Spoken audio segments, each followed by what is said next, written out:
I'm going to talk really fast. So when you try to read me at 1.5 speed to catch up on this episode, it's going to be really impossible to understand what the fuck Safine is saying. And start recording now. Nah, what? Be tiring. Where's my video? That's my one problem, actually. Like, I want to. Like, I don't like Safine that Safine's a slow talker, because Mark's not a slow talker.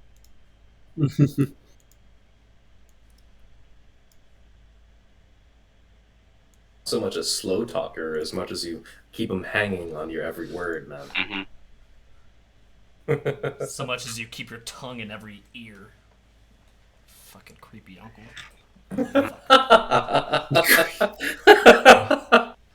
Hole's a hole, right? Don't say a hole's a hole right after that. So I'm gonna stop the recording and restart it. We're not editing YouTube that material. Just start waving really fast and be like, "Oh, that's when we." Should we get a Ryland recap or Kevin recap? I suppose. Yeah, we'll keep it in. Keep it brisk this time. Party starts in the midst of a possible war-forged incursion on the Windhold Keep. Lots of talking. The party saved RU-19 via Hippogriff while the people on the wall took pot shots. After the discovery of the lightning bolt, the party retreated out of the keep via flight and made camp on the mountainside. After awakening, the party proceeded down the beast path and met a very judgmental pair of eyes. The session ends with the party eyeing down Shidaji. A very judgmental pair of eyes. Yeah. Which honestly, if you could give a real brief recap of the conversation with Shidaji, that'd be helpful. Yeah, I mean, well, you guys, you talked a little. You got past your introductions, and Jidaji talked a little philosophy with you guys.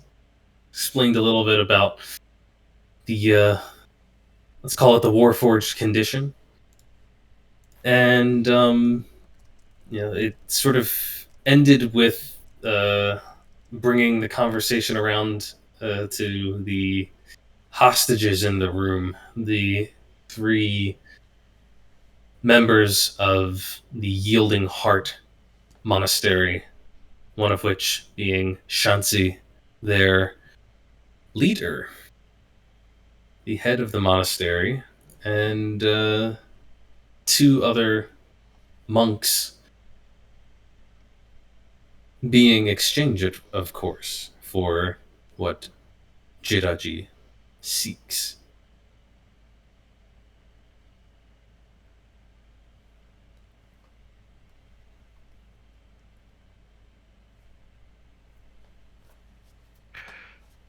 Okay.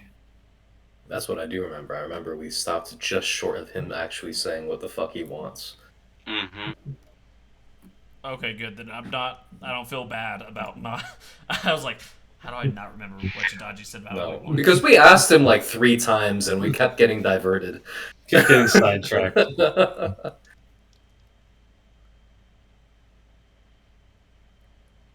a bad feeling about this. All right. I think we're gonna go with this track for the time being. Aaron Thur is here as well, right? Aaron is here. No, not Aaron. Aaron Thur. Aaron Thur? Yeah, the cult guy and the Warforged. I don't think Aaron Thur is here. I think it's just a cultist like rep. I figured that, it might have been him as the cultist rep. No, I mean, as far as you know, they're just 2 members of the cult, as distinguished by their attire. Okay, cool. And for now, you notice that they are kind of standing off a little ways from the rest of the Warforged, as if observing proceedings from a distance. Or planning to ambush once the exchange is made.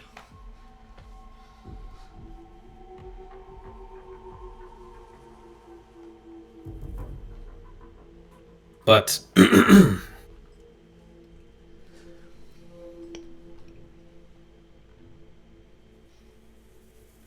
Jidaji will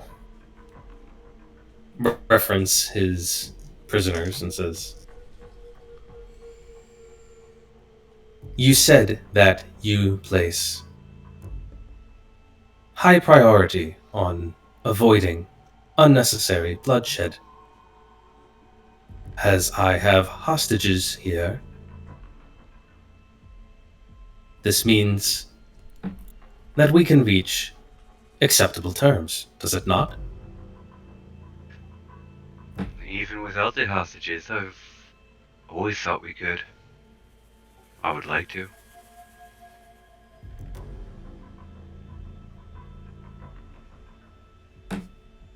Excellent. I see that you have brought Iren, the one promised in your messages to me. Safine looks to Ryland. Says it was your message. Oh, yeah. Yeah. I guess we brought Aaron. We brought the Thunderbolt, just like we said we would. The real question is, you only brought 3 people down here. How many more are in the monastery left? How many did you kill?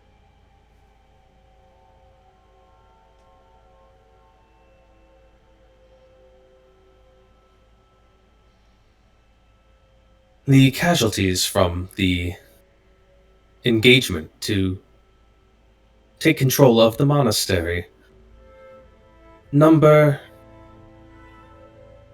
13. Of the survivors, 3 are here before your eyes. 2 additional remain inside the monastery. And what is your plan for those 2? In the event that acceptable terms are reached, they shall be released as well. Now, Very you see, generous. I would like to believe that, but we came to speak to you personally earlier, and we had a, what's the word I'm looking for? There was some unprovoked aggression on your side.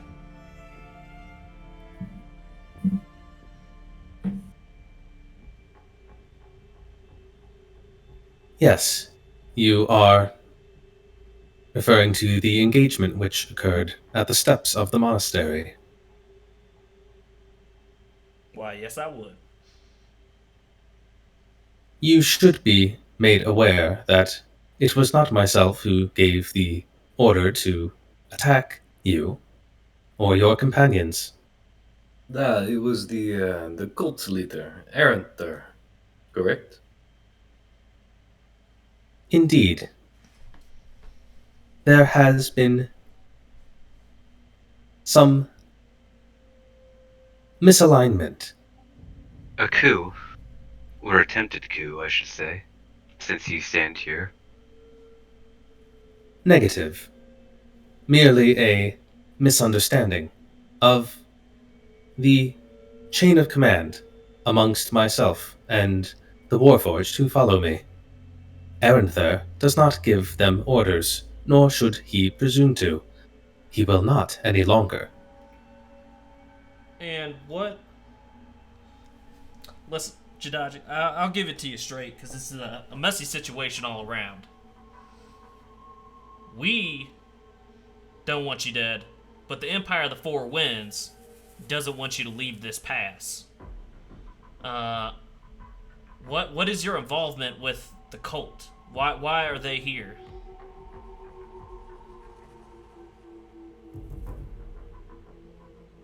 It is less a matter of why is the cult here with us, and more a matter of why we are here with them. They are the ones who seek this pass. We are here because they are able to provide things that we want, things which I do not believe it is pertinent to discuss with you.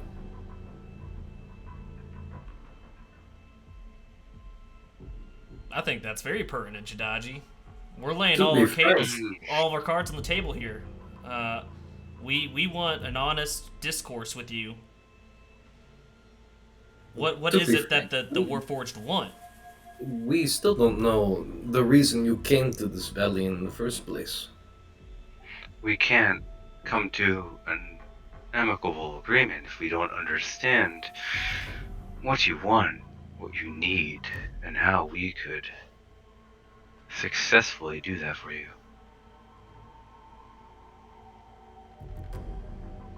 Very well then. If you wish to establish dialogue, then a foundation of trust must be established as well. Present to me the thunderbolt that you say you have in your possession. Cat looks to Ryland, shakes her head. Ryland Not looks enough. to 7. I don't have a Thunderbolt. What do you intend to do with it?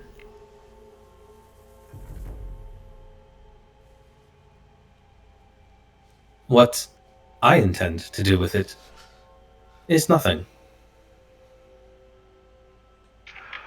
So, when you provide it to the cultists for what they've been providing you, do you know what they intend to do with it? You notice that as this conversation is going on, the two cultists in the back are kind of carefully eyeing Jidiji and the other Warforged. But I look back at them, and I'm just kind of like, you know, if you have any power of resurrection, you might actually be able to add to this agreement. There were ones lost in the skirmishes.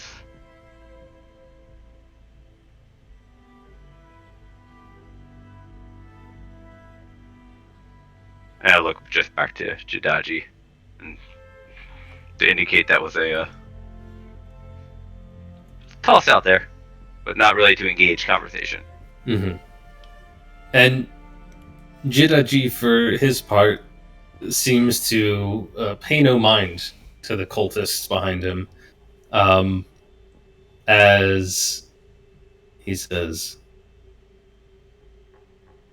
"From my understanding of their intentions, nothing is to be done with the Thunderbolt whatsoever. It is simply to be kept." So, their goal was to disrupt the tides, shut down the ghost light. They want the Thunderbolt, so that it can't be undone. Does that serve your needs, Jiddaji?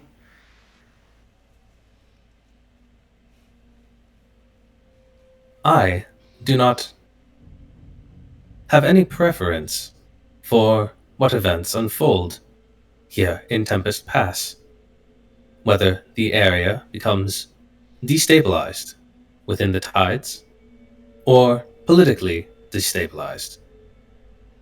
It matters not to me. Wars are not my business any longer. Say, Jadaji,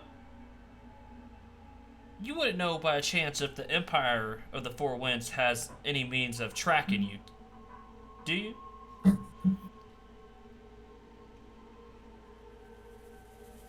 The Empire is unable to account for even the lowliest of its general infantry who go missing. I highly doubt they are capable of tracking my movements. You say you're done with war, but your actions, invading this monastery, killing monks, taking hostages.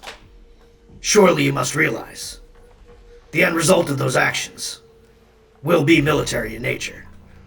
If you want to avoid war, working with us is your best bet. Continuing to serve these cultists will only bring battles to your doorstep.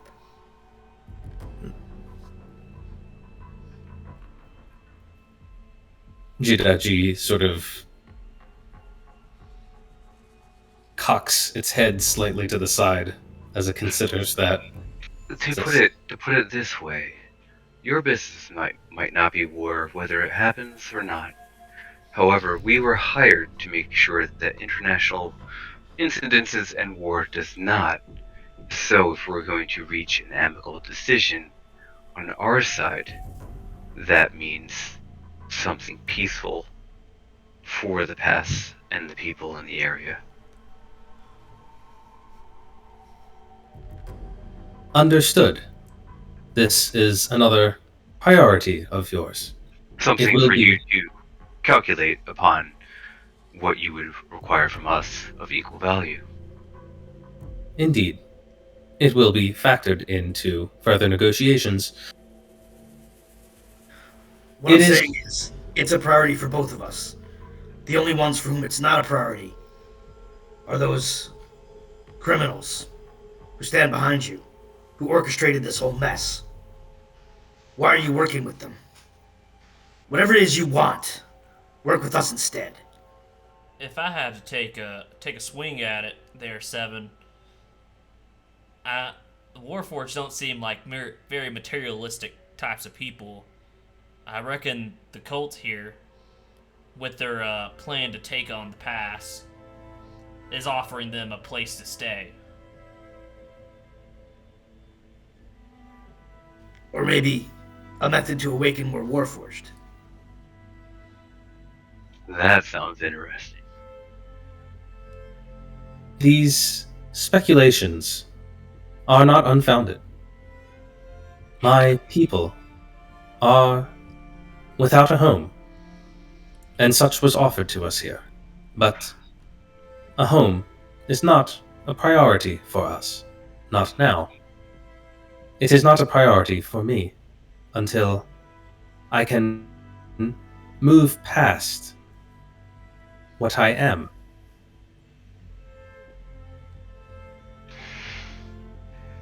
I understand. So, you want to be something different.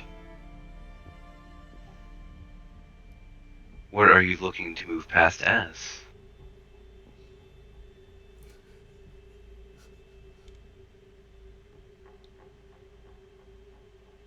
I wish to shed the things that have been placed upon me. Well, isn't that just running a wage dodger? Do you mean that you want to shed the burden that have been placed upon you, non-physical things? Or do you mean that you want to step out of that body and into a new one? As you say this, Safine, you can see the two members of the cult in the back kind of shifting slightly, and the priest speaks up saying, "There is no reason to have this discussion with them. You With already me. know what is promised." With me, Safine.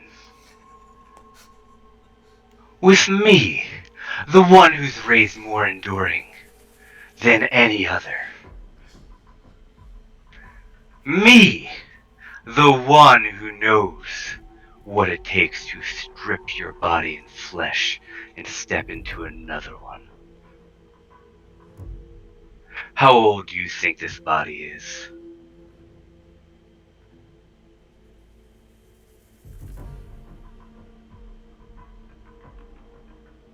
The cultist again says, We have our agreements, Jiraji. There is no need to discuss alternatives, especially not the sort of false rebirth offered by this necromancer.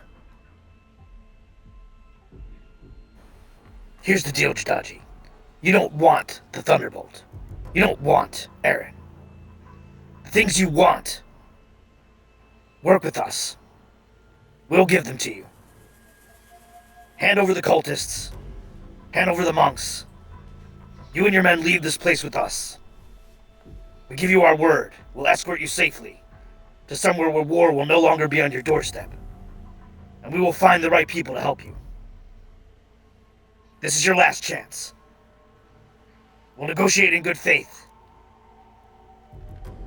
But if you continue to serve the cult, this is only going to end one way.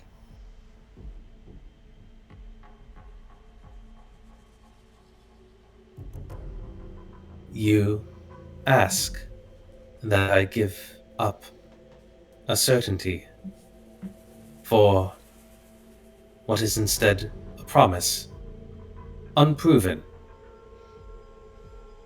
that you can help me. No, he has a point. The reality is this. There are 3 parties involved here. Well, I might say there'd be about 5. Well, Throw in- immediately right here. I calculate no 3 less parties. than 11, but let's not get bogged down. Oh, yeah, that's true. I forgot about the Stalin heart. My question right to here, Daji right is, now. Why... You're a leader among your men. The other awakened Warforged. We spoke to a B6 GI 252. Kusok. Not Kusok. Kusok. And we spoke to Kusok as well, but that's not 252. He's 0012.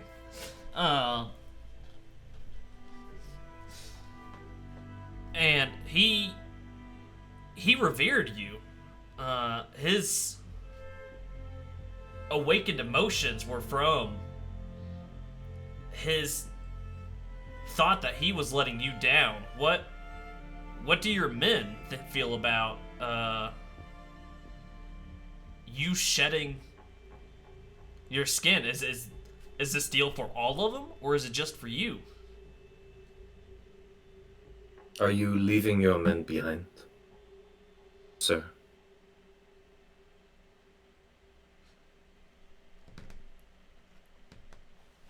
You can see... Well, you can give me an insight check. Any of you. All of you.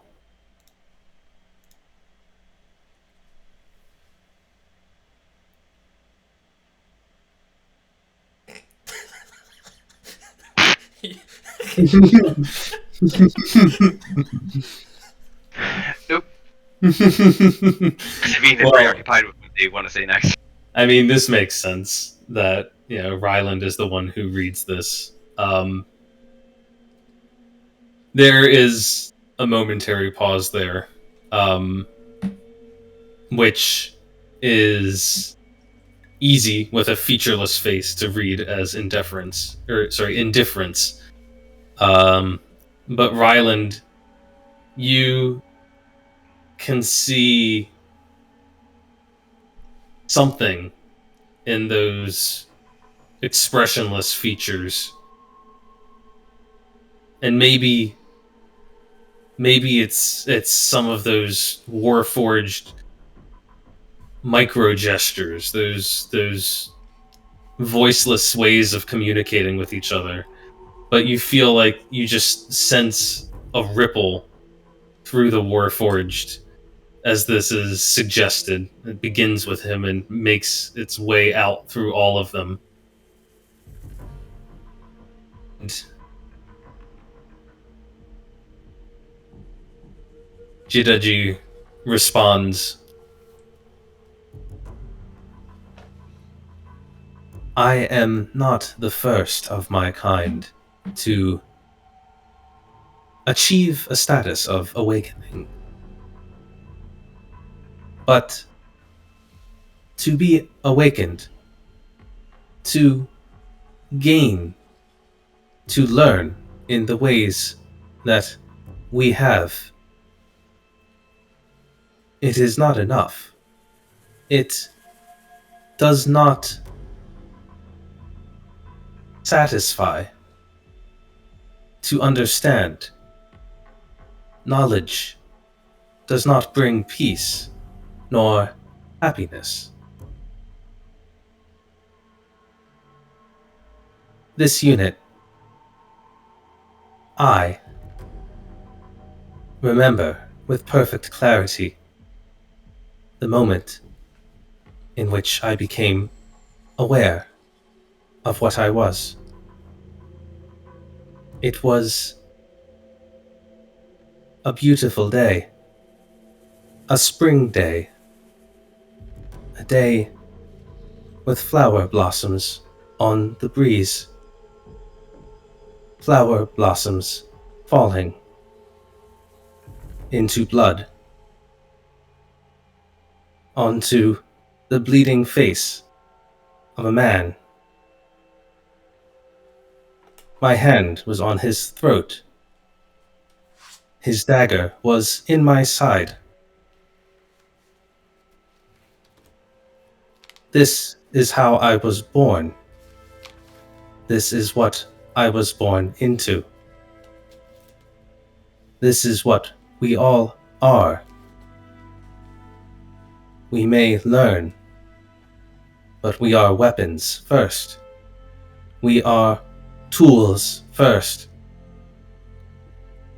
We must shed these things if we are truly to move beyond. The cult of the God Eaters has offered a way forward. I will not leave behind those who follow me. Instead, I will lead them into a new way, a way without wood and metal and death. Oh, there will be death And because you'll get to experience it, and rot, Jidaji, and sickness, and all sorts of biological functions that you did not grow up with. It'll be a hard thing. But you also offer something unique to this world. Do you realize how unique you are? How unique those who follow you really are? You are so unique that entire continents are trying to hide your existence, because if you were known about, you would change the entire history. But you want to become mortal and frail and indistinguishable. I understand you were born into something awful. But born you were, and you are a beautiful creation.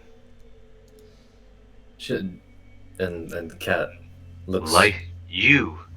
rather uncomfortable. Do you know what this means? Your occultist friends called me a necromancer. It's correct. I create with death. You were created with a spark of life.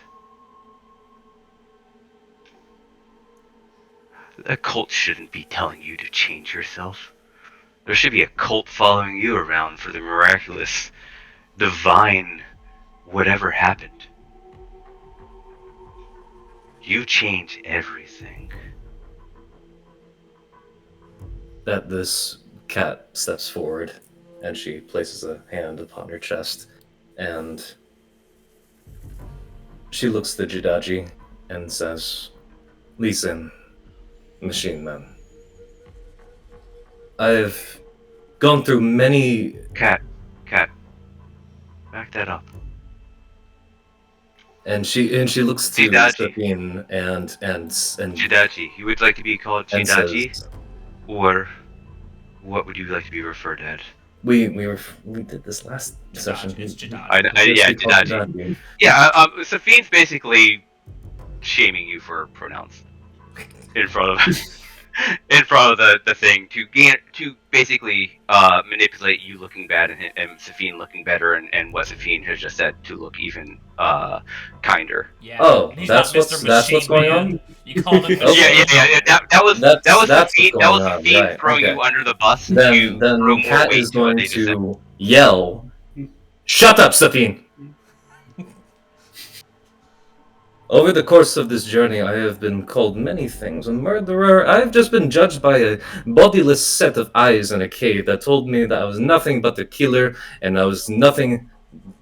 I was good at nothing but reveling in killing. Me? No. I do enjoy the thrill of conflict as much as I believe some Warforged did in their day. You were born to kill, made to kill. But you've already come here. You have awakened yourself. You want to be something more. Yes? You want to be something beyond the constraints of everyone putting something against you. You don't need to be worshipped. You want to be yourself. Nah? You can do that without changing everything. You could do that without resorting to this. Resorting to these people who wish nothing but chaos and destruction. There are options, and there are options for you and your men. My whole job is to destroy your kind. For her, or him, and she points to Safine, and their empire. But I know I can do more than that. And I know you can too. This is something which neither of you fully understand, for both of you are beings of flesh and blood, even if the flesh is recycled or chosen anew. You have control over what you do.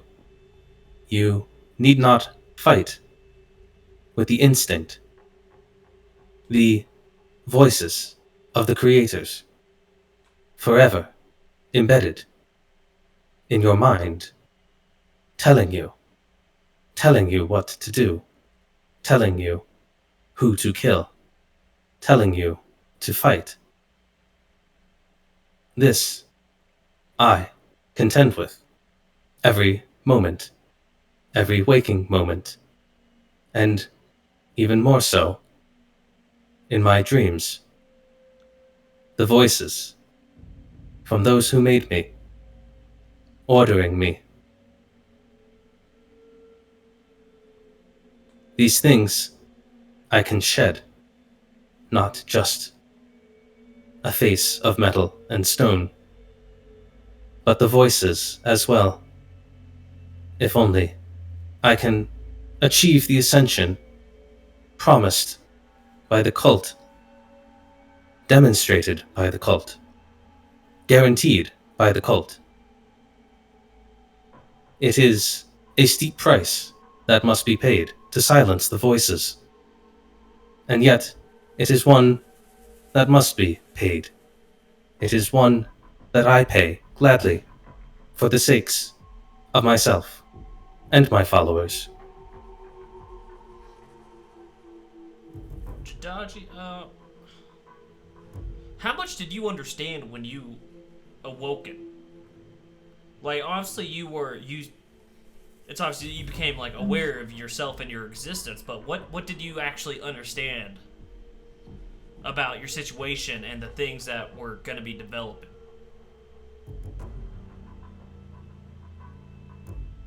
It was the moment which permitted me to assimilate sufficient data, sufficient knowledge, sufficient understanding to form a sense of self.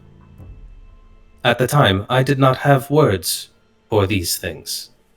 At the time, I did not fully comprehend myself as an individual, but in time, more was assimilated, more was gathered, and I was able to resist the instincts and begin to grow, you could say.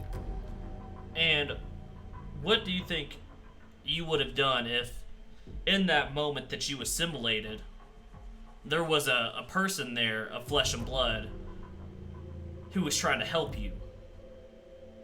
Do you think they could relate to what you were going through? That they could actually help you?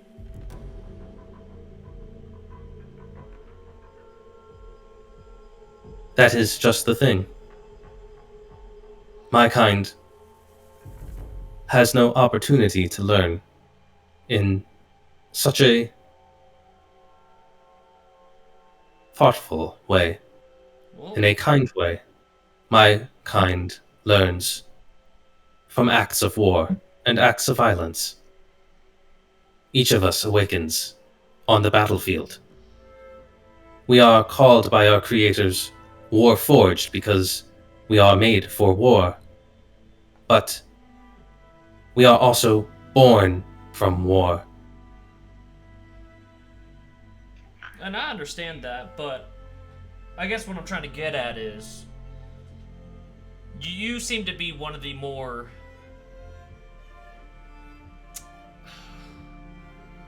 Out of What are the character, more- pragmatic. no. Eloquent? That'd probably be a good word. Eloquent. You seem to you understand the problems that you're kind of facing, the assimilated ones, and the ones who haven't even assimilated. If you were to shed your skin, per se, and take over a recycled body and become someone of flesh and blood, why would any more assimilated Warforged choose to follow you? How would you be able to help any more of the Warforged other than the ones that are already here now that know of you? May I add on to that? Because that was also going to be my question. But you also mentioned these urges and these thoughts. They were stronger when you were awakened, and fewer of you. And now that there's more of you, I'm also trying to now take the information that you gave me to process it, to think of a alteration to an amicable decision.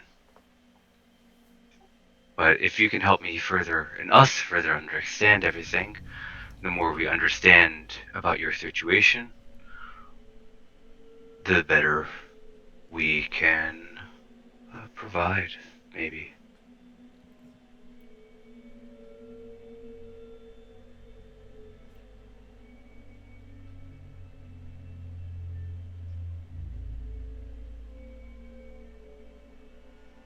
Jitta G.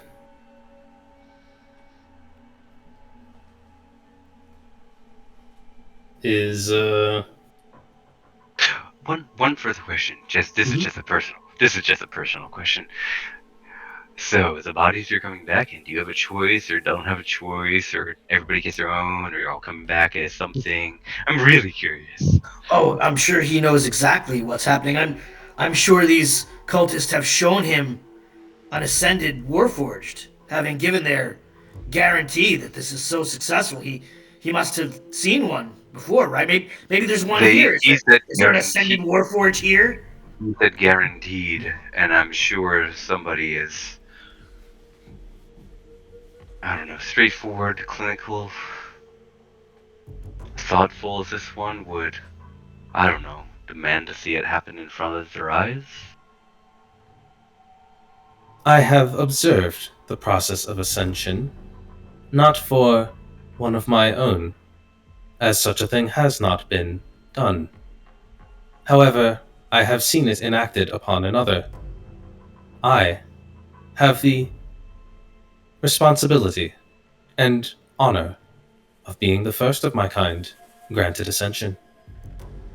It is why so much effort has been taken to appease the cult, to meet their demands, and to reach agreement, to reach accord, so that the process can begin, and I can pave a way forward for my kind. There may be those who can help others to understand. Not all of them have had so long to assimilate as I. Not all of them understand what to do with emotion, what to do with desires and free will.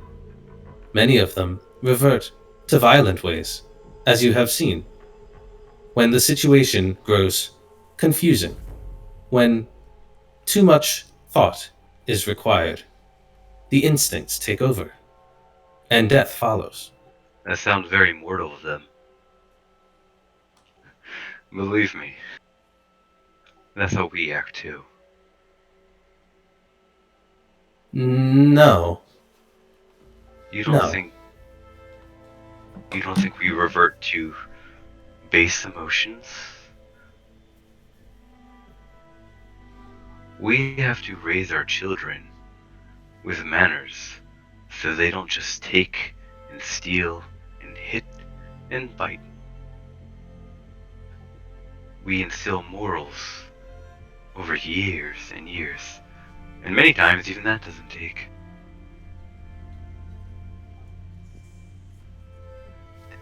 I just think how they're experiencing it is normal. They just haven't have been given a framework how to process it. It's new to them. Everything's a different learning curve. It's incredible at the rate that you understand things and are able to uptake this. Our immortal children take years and years. But my thing was going to say, don't you think you should see it happen before your eyes with one of your own kind before anything goes even further?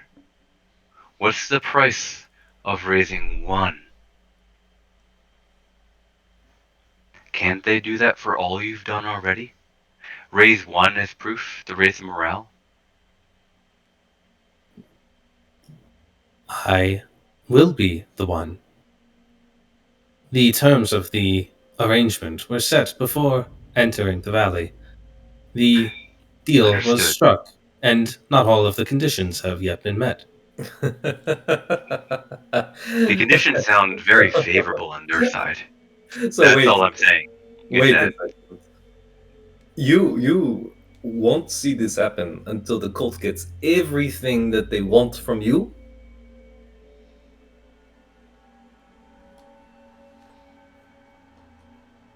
Jiraji takes a moment as if considering that prospect and says, "Affirmative."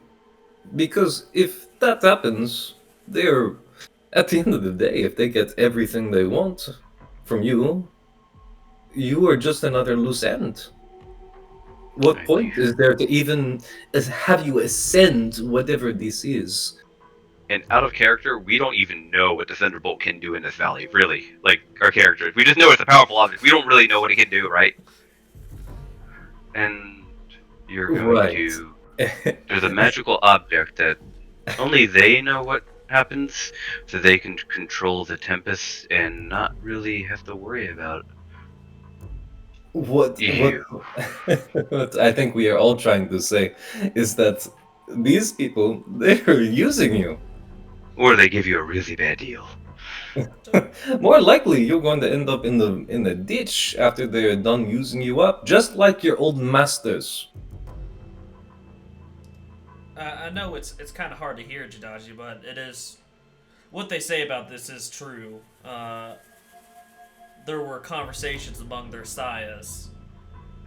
All they wanted was attention for this situation, and they said the Warforged were clumsy.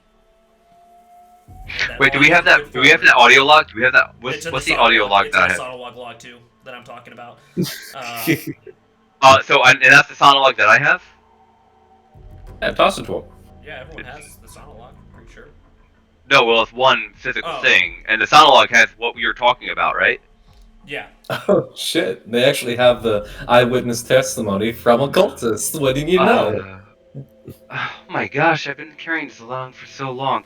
It's May I, okay. may I You approach? should get May I to approach, or do you the want me to set this down somewhere where this? But I do have an audio log, a sonolog, for you to consider. point. From one of the cultists themselves. You, as you say this, the cultists in the back are definitely tensing up, and the one saying, Wait. I wonder if I can do this. Sonolog. And other hand, prestidigitation. Amplify, motherfuckers. the cultist in the back is going, Jidaji, they are simply trying to deceive you. We have already made our bargain. There's no need for further conversation. stop. Thunderbolt is there. Where's Omnium? Where's I'm like trying to turn it up to 11. He's like shouting. He's like, the Thunderbolt is in their possession. You need only take it and you can have everything you were promised. I would like you guys, before you play the sonolog here, just before, I would like you to give me a group persuasion roll, as you've all had a voice in trying to convince Jidaji that he is being misled and that there are other ways forward here. I have... Step up, motherfuckers. All I've got to say is that this is going to go really bad, and it shouldn't. I mean, I have a plus 13. That's still pretty bad. 224 is a 17. It's 48. 13? 65. Basically, 2 14s and 2 24s. 78 divided by 4. Can I get Safine and Seven to roll a second time for me? What the fuck? Like, really? Like, Safine has not rolled one decent persuasion roll in their goddamn career. You just rolled a 24. I don't know what you're talking about. Do you see that's an 11 plus 13. Yeah, no, I know. It's a very average roll, but Safine is naturally very good. I know, but it's just painful, like, rolling She's in after all of that. No. After all... I mean, they're creepy as fuck. Yeah, that is true. Safine's creepy as fuck. But don't worry, I understand. I understand how. No. But I understand how. The game based on rolls and shit happens story-wise at a whim because it doesn't go how you want, and that's the fun part of D&D. Yeah, you go for it. So I'm fine with it. Whatever. I think it's hilarious that I got those nat ones in a row. It's just like, wait a minute. I gotta learn how to talk to these Warforged. I've been so busy like trying to raise my army to kill them. Like, I gotta start seeing them as individuals and not like. No, I'm simply I know I'm not discounting. You should know I'm not discounting the fact that you guys are putting forth very good roleplay and very good arguments. I'm using the roles as a little bit of a gauge to inform the roleplay, but I'm not, the result of the roles does not negate the roleplay that's happening here. Hey, Safine isn't even amicable to figuring out what the fuck the cultists really want. You're gonna be like, can you go do it? Can we help you fuck up a different area? Like, not here. Is there like a what they call a ghost light in like the Four Kingdoms area that we can help you fuck up? Like, mm-hmm. But let's see. You guys collectively have made some very strong arguments here, and Jidaji has clearly taken time to assimilate, as he says, what you offer, even as the cultists are trying to counter-argue back and convince him. And as that cultist in the back is shouting out about, "The Thunderbolt is right there! Simply take it and you can have everything promised to you!" Jitaji turns to regard the two cultists and says, "Be silent. You have already attempted to usurp my authority on more than one occasion. The results of the other members of your organization's attempts to take over the valley have failed on multiple accounts. You have proven yourselves less than trustworthy. You came under the agreement that I would conduct these negotiations, and so I am." And then he turns his back on them.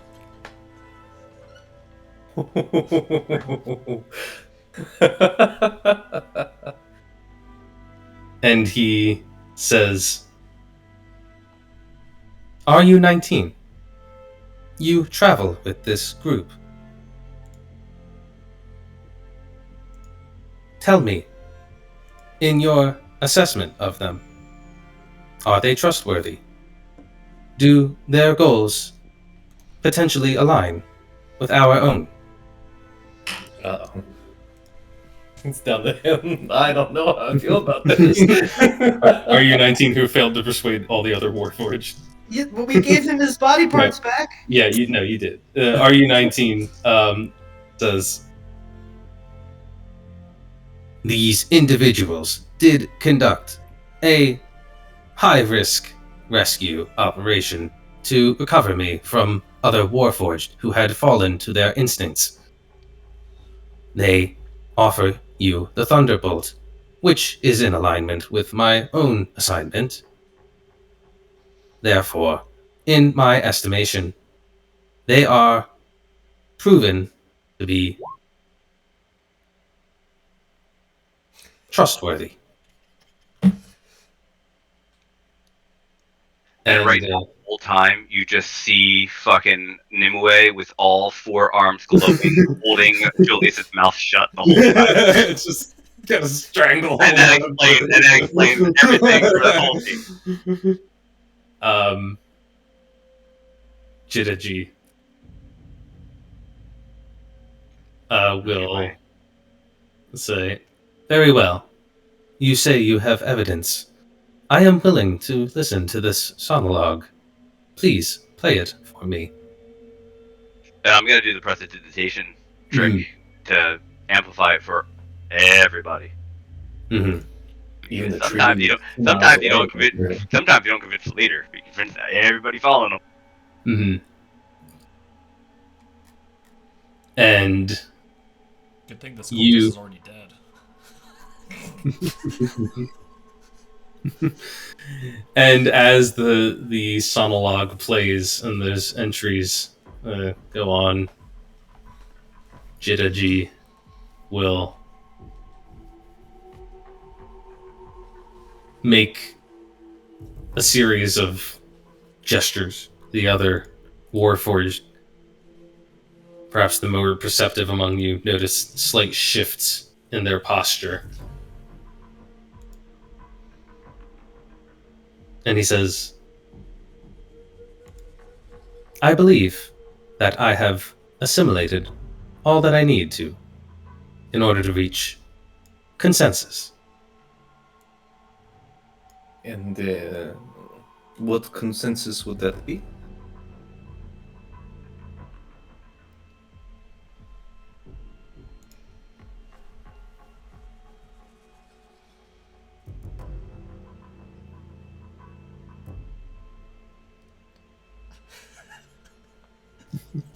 He is still processing. He is still processing. Processing. Ready, the crossbows.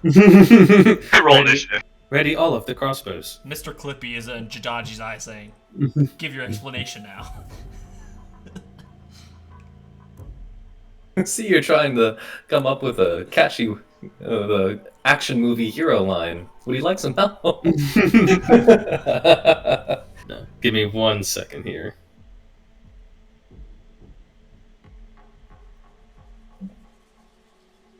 Kat is just saying under her breath. That's right, floating eyeballs. I'm not just made for war. Kid.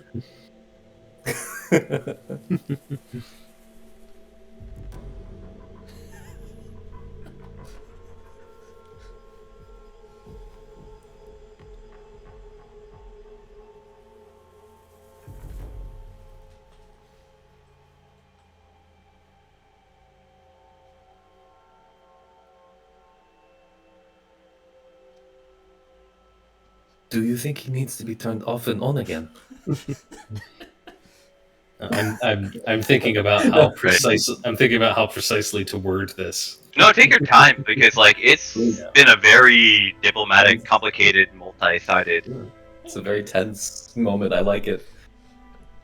There's a lot of ins and outs, a lot of moving parts. Is this what diplomacy is like when we don't have a party member trying to kill everyone? Anytime you quote something from The Big Lebowski, I'll give you a round of applause. Like my favorite movie. Wait, what did he say from The Big Lebowski? I think he's suggesting something to quote from. Oh. No, he said it's got a lot of ins and outs, a lot of moving parts. True. Okay, I It's missed when that. he's in the car trying to hold on to his drink there. Oh. That movie's the sole reason I drink White Russians. No, still Pretty good why? Yeah, vodka and lactate milk doesn't go well. Excuse me? I'm lactose intolerant, so I gotta drink like. Vodka and coffee creamer does. I hate coffee. I fucking hate coffee. Oh I think my coffee God. creamer doesn't taste like coffee. I thought you were a good man. I gotta retake this. Me? No, he hates coffee. I was Oh, making it's coffee. fun of Mark. Oh, is that pure caffeine there? Oh my god. Bro, are you sponsored streamer? You mix that with a prescription Adderall, man. Fuck. I've learned so much about you today. Oh, the Adderall new. Like the Adderall's new, and unfortunately, Adderall is a banned substance 100% whatsoever in Thailand because of methamphetamine. And I think Ritalin isn't. And yeah, I'm gonna try to get a script of that because I don't know if you noticed, I'm a little bit ADHD, and trying to run a professional career where you have to maintain documents of different children and such. Katie thinks I have ADHD.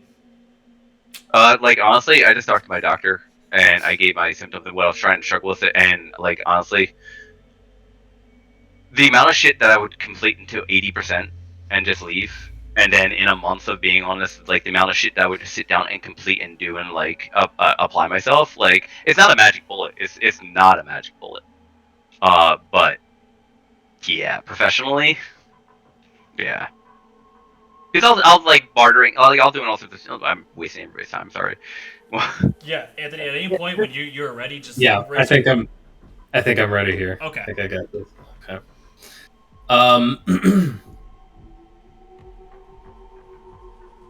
Jida G says,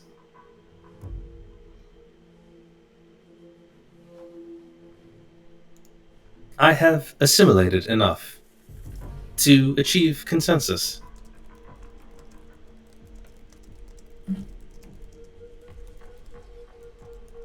Your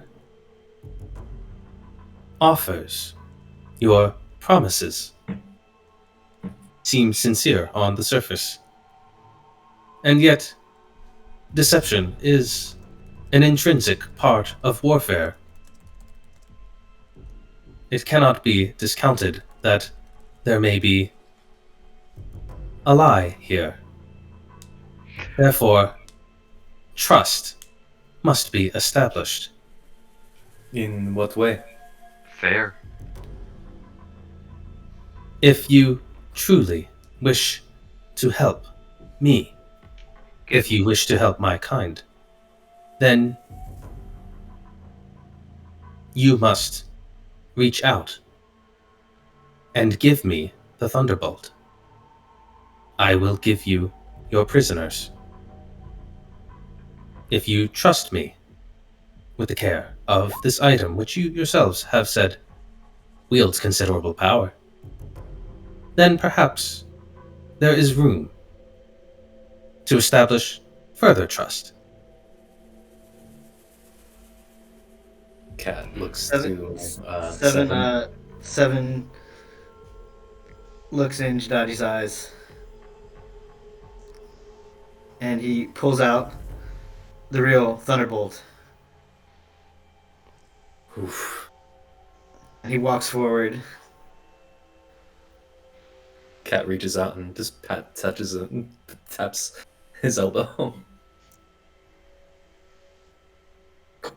This may be the only hope to restore order to these lands. You have no idea how important that is to me. I'll place it in your hands. It's a sign of faith.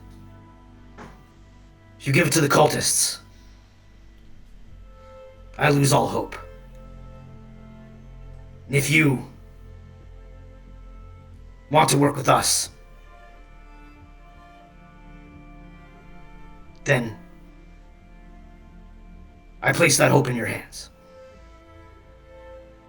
I'll just give it to him.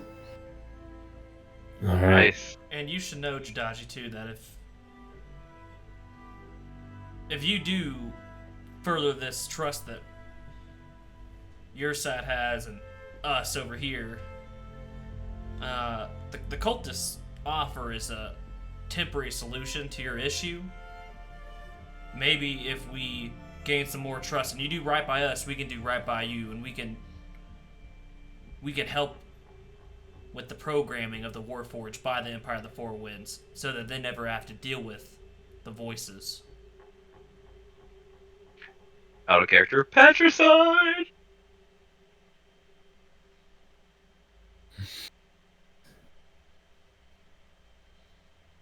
7, I'm going to go ahead and just move your token up there, just because 7 has said. Handed it oh over. my god, why is this so tense? Jiraji will take the Thunderbolt in his hands and turn it over a couple times, inspecting it. You can see the two cultists very tense in the back there. And Jiraji makes a small gesture, and another one of those Warforged artificers who's been standing there with his multiple arms at the ready. They begin spinning into action. I'll blow up his token real quick just so you can. Oh, It's man. like, and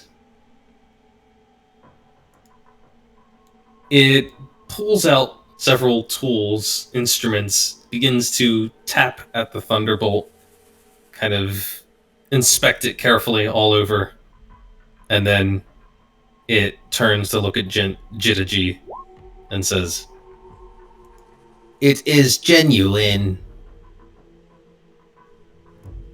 Jitaji nods. Very well, then. The first link in the chain of trust is forged. And now, I offer you the second. Oh, we get to make the chains longer now, do we? Oh, come on, Safine! And the Warforged step aside. The 3 prisoners who have been pretty heavily bound here have the cords cut from their ankles. Jitaji looks at them and says, "My condolences for the death of your companions." And then they are lifted to their feet and they begin walking forward.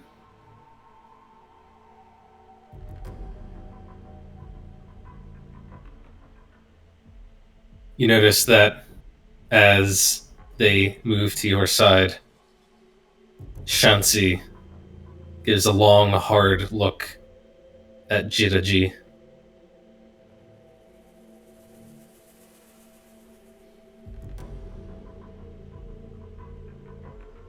But she continues on silently. And they move over to your side. And so they'll take a few paces back.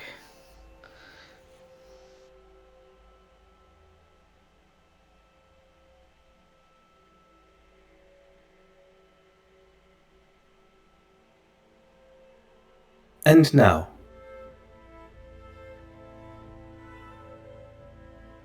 I ask you this. What would you have done with our prisoners?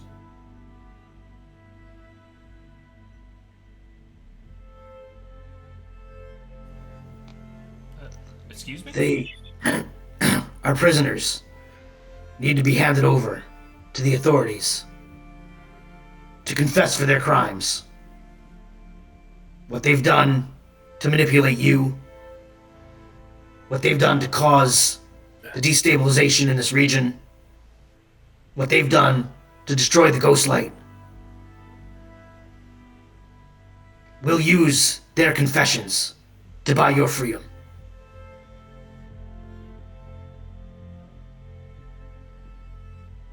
And as you're saying this, Seven, the two cultists, it's slowly beginning to dawn on them that they are the prisoners Jitaji is referring to. They're not the only And- ones that slowly dawned on. And For a second there, yeah. the priest says, "You can't do this, you fool! You can't do this!" And Jitaji just makes a gesture, and a crossbow bolt flies from a tree and strikes him. Here we go. Keep the limbs intact. I may have use for them.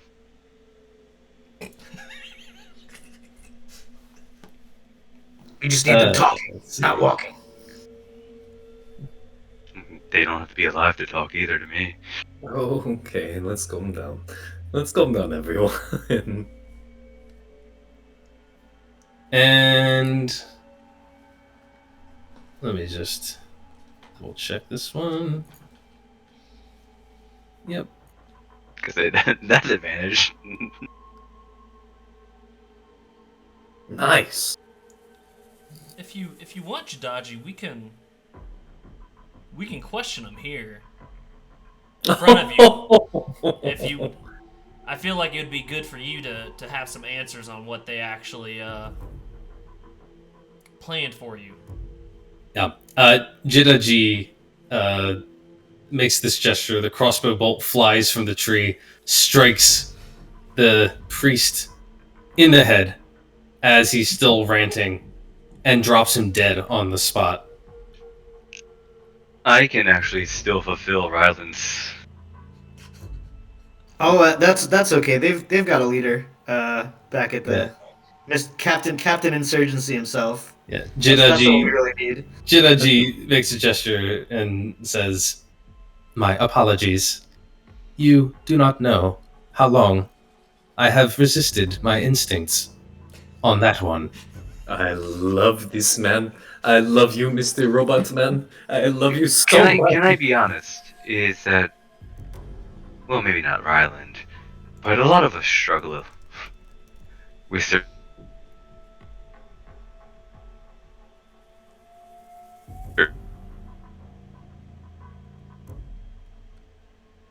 people and keeping them alive. Believe me, you weren't only. Jitaji says, "I do sincerely hope that you are wrong about that. I do not wish to think that the escape which I seek is unattainable." I'll be quite honest. All I have for connections, but I have an idea. It's a pricey idea. It's an unproven idea, but it's an idea that might be magically sound for you. The reincarnation spell. It sounds exactly what you need. It does require your corpse in the south and a rather large diamond per corpse, and somebody, not me, capable of casting such a level. Uh, But Tafid, maybe let's talk about that later. We just got his trust. Let's not talk about killing him yet. I'm not talking about killing him. I'm talking about how the spell works. And I can guarantee you that it works for people who are already flesh. But I don't know if it works on your kind. And I'm actually rather interested. And I can offer you an alternative. I can offer you. Well, it is a little far, it is a bit of a journey, but my family does own quite a bit of land in a very far place from war. Who knows? Maybe you can have your own village. Who knows? We'll talk later. I can teleport you to the Arcanium, and all those who serve you. Offer you shelter there. They may study you a bit, but academically, they'd certainly be interested in helping you. Regardless, our biggest concern is not letting you fall back into the hands of the Empire. What they're doing is wrong. Honestly, I would love to see your kind walk the streets of my wonderful city as guests and have this whole war behind us. If we could simply awaken all the Warforged and allow them to follow their own interests. I mean, I know it might put Cat out of a job, but it would stop all the Honest, conflict. I have uses. honestly, I have that uses for would be. cat. Don't worry, and I pay Excuse me? well. Honestly, that would be preferable. I mean, I do love my job, but sometimes, killing Warforged, it gets a little boring. I want to see if the Orgnus is gathering anytime soon. Jiraji takes all of this in.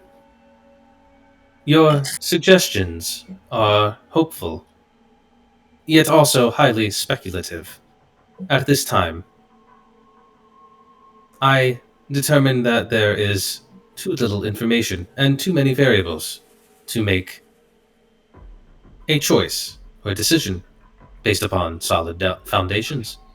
Understandable, but again, you're right. It is speculative, and maybe that's a good thing that we're not sitting here promising you exactly what you want, lock and key. And we're saying that we might know avenues, and we might be able to work, and we might be able to help you if things fall into place, and to be realistic and honest with you, as we have since the beginning of this discussion. Oh, And with that, I'm just, if you want to talk further about it, excellent. If not, okay. Safin, I think this is the most I've ever heard you talk before. I'm surprised you're so verbose.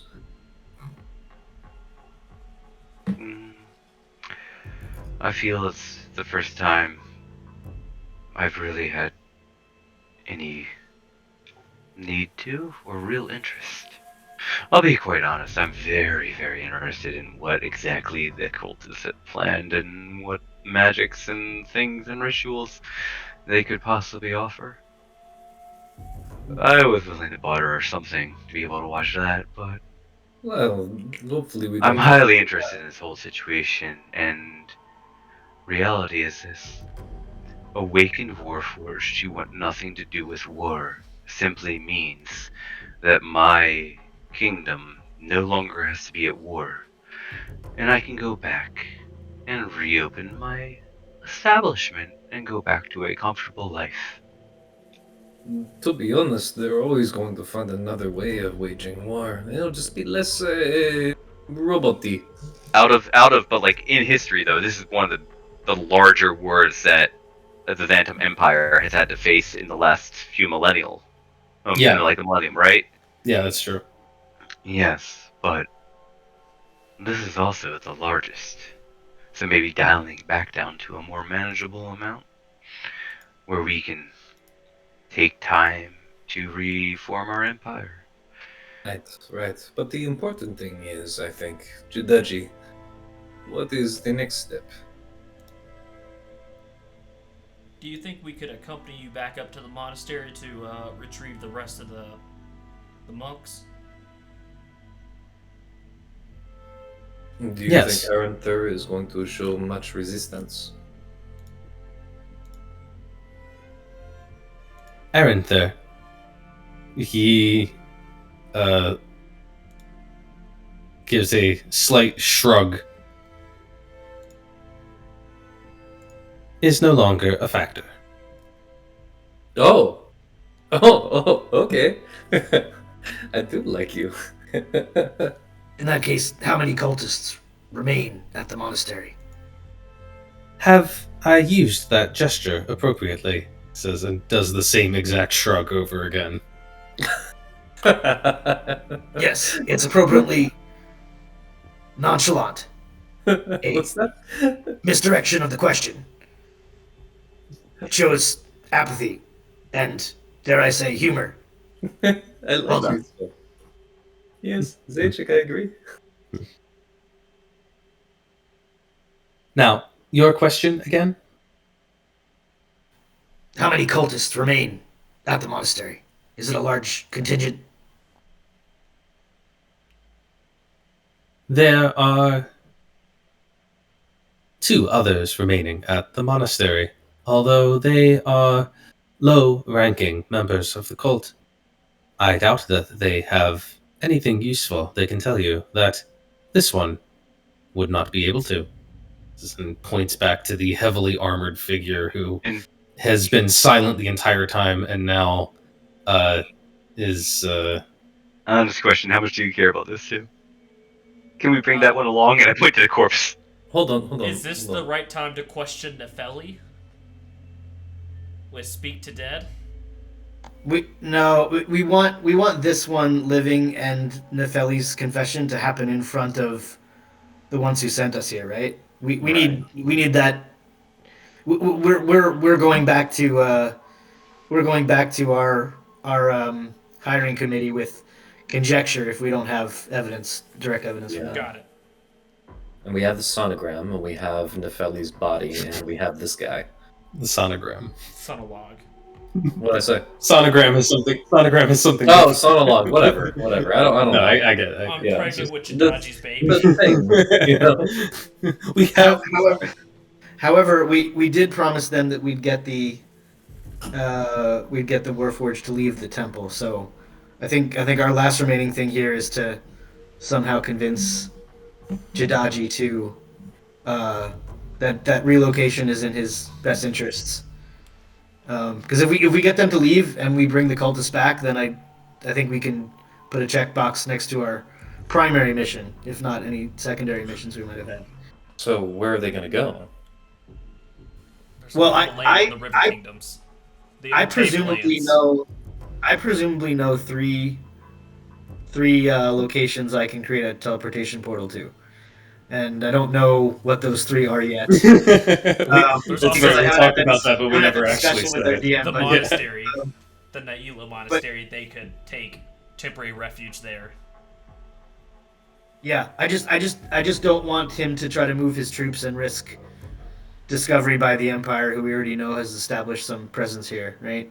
Isn't one of our hiring committee one of the Empire who has a vested interest in destroying them, like we learned from Mr. Rylan? No, Not from right. Mr. Yeah, well, we- Julius. No, yeah, Julia, sorry. So they gave us they all gave us authority to negotiate conditions, and one of the conditions we've negotiated is asylum for Jadaji and his people. Given that they were merely tools being manipulated by this cult, I think we can get them to agree with that asylum. Yeah. But I don't think we march Jadaji and them back to them to give them the opportunity to take away our negotiation. I think we give them an exit and we say, hey, that was one of the conditions we negotiated. And they have a chance to agree. explain away the missing and unlocatable Warforged that we have released. Yeah, I'm just wondering, like, what we're doing in the short term with these Warforged we have right in front of us. I'm gonna have them killed and raise them as undead. What? Sabine is going to try to Warforged. convince Jirachi to murder What? as many cultists so that they can raise them as undead zombies. No, Just No, FYI. He's saying, what are we doing with the Warforged here? Oh, I mean, That's why I'm saying. I'm going to Yeah. kill them all. I mean, I'm we just can, like, I can, what? we can coordinate with Arundel via message or sending to we're a place where we can hide them temporarily, present everything to the council if they're even all there. yeah, sure. I know of a ship in Lunapore. Julius is just... Aha! Or if you want to use teleportation circles, we can all just teleport them right to the Ursa. Perfect. Yeah, we could potentially use teleportation circle to relocate them en masse, to somewhere that they'd be safe. I'm presuming I have such a location. I don't know which locations I actually have, but I'm assuming that your organization is just like clones of you, just in like different like shades. definitely Oh. not. Definitely, I'm in a rather special division, which I haven't really had a chance to talk with you guys about. Okay. Don't worry. Cat's very invested in 7. Most of them are, like merchants, nobles, students, professors. It's a learned organization. 7 would be unique in that he has actual combat combat experience and capabilities, and Okay. takes like direct action. Mostly, they're a pretty passive bunch. Gotcha. Interesting. But what does Jadachi think that we should do next? Jidaji says, "You have offered asylum for my kind, and for this I express gratitude. It is true that to move my troops... No." He shakes his head. "My people. Ah, that's adorable. I love it. Through either the Empire of the Four Winds or Lunapore, may raise an international incident which you seem keen on avoiding. Therefore, some other route of egress would be more desirable. Regardless of the path chosen, I would recommend that we move swiftly before the typhoon which continues to devastate the pass grows entirely out of control and causes further harm." Well, maybe we Maybe can the put an end to typhoon. that with the lightning bolt. Shotzi, what what is the importance of the lightning bolt and the ghost light? Also, hello. It's good to see you. Not butchered. She's kind of been busy, like, seeing to the other monks ever since she was released. She's checking them out, making sure they're all okay, and speaking quietly with Irin sort of in the corner here. But now she turns to you and she says, "I have to admit, I didn't think we were coming out of that one alive. I don't know who all you people are. Of course, Ryland, we've spoken. It's good to see you here. But frankly, it's rather a miracle that any members of Yielding Heart survive after what we've seen, after what we've been through.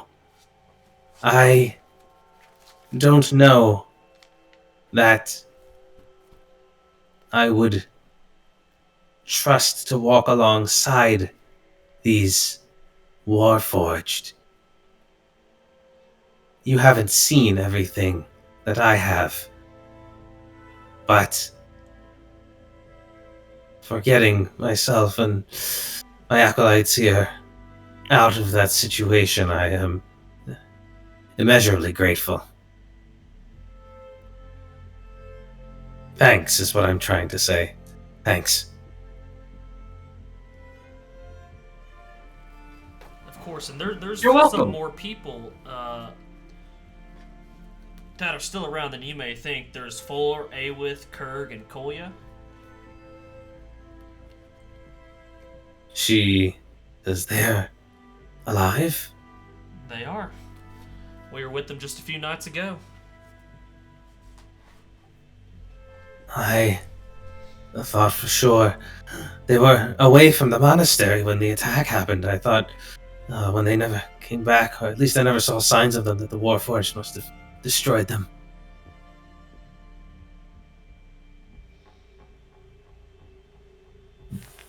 I'm also going to recruit one of them, by the way. But we'll talk later.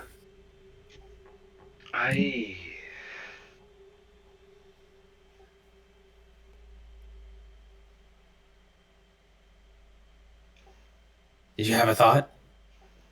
Yes, I want to talk about your fallen. Maybe later.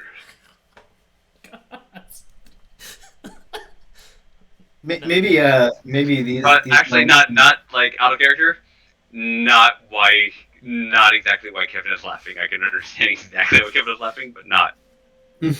But either way, Chauncey, will the Thunderbolt? I guess I don't understand the ghost light. Will it turn it back on and calm this storm? What is the purpose of the Thunderbolt?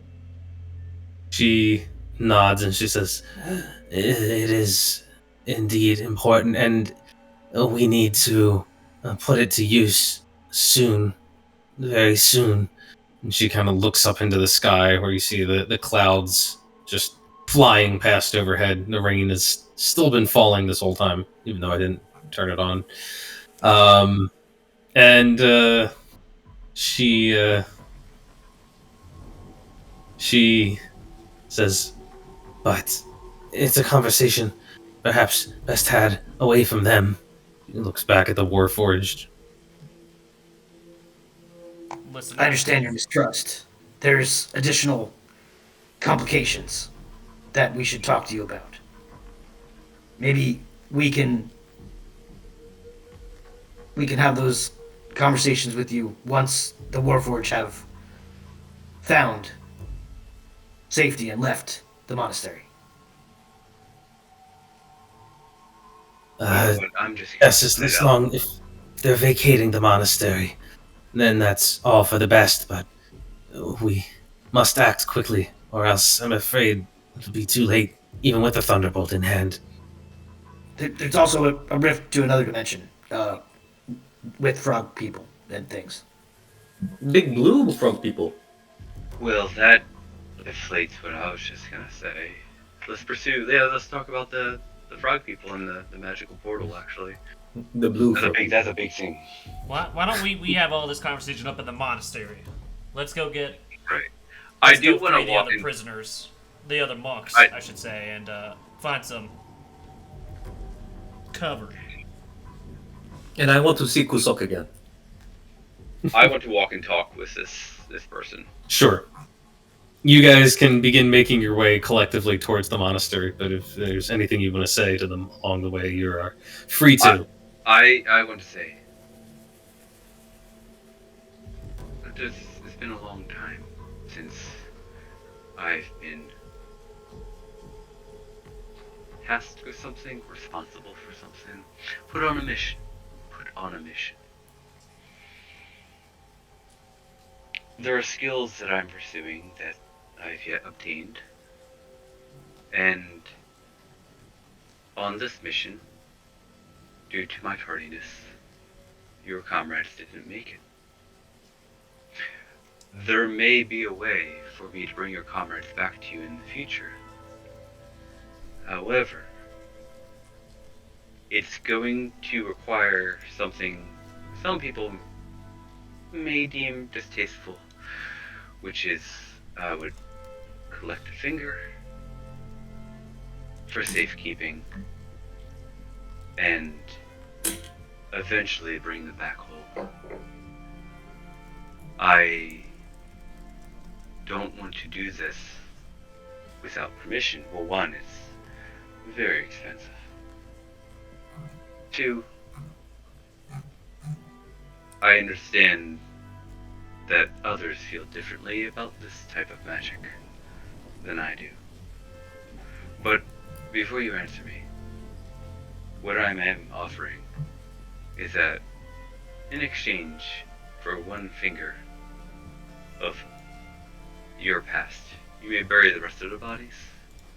I will hold on to them until it becomes possible that I may raise them and send them back. Because I feel what you are doing here has value. And you are creating something that isn't death. And that's beautiful.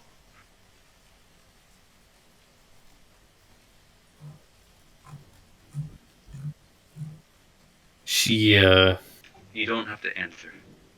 Come to me when you're ready. It's a very, very deep topic. And I don't expect you to think about it in 10 seconds. She nods and says, I will have to give it consideration.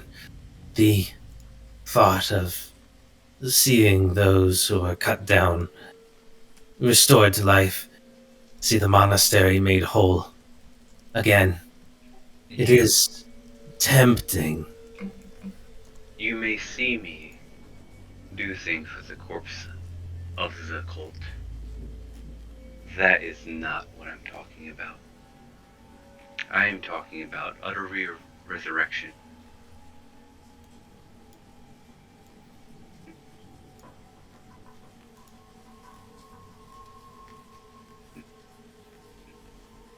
If the soul, what you may see me wield today, or to bring your comrades back as such.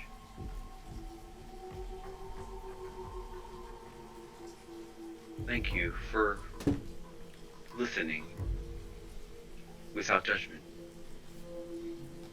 Josephine just continues on their way on the wall.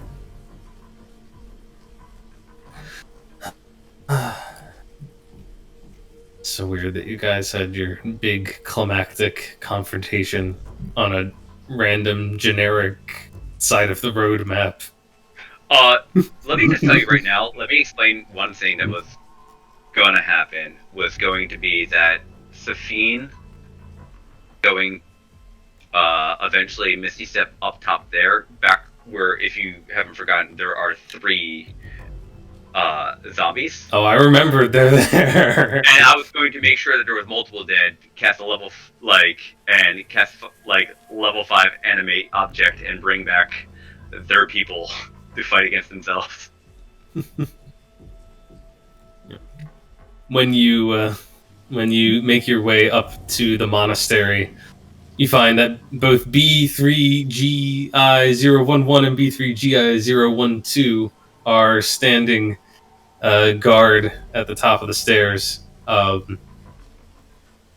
but they hail you as you return with Jiraji, and Jiraji kind of gives them a sign that all is clear. They stand down, and you are invited into the Monastery of the Yielding Heart.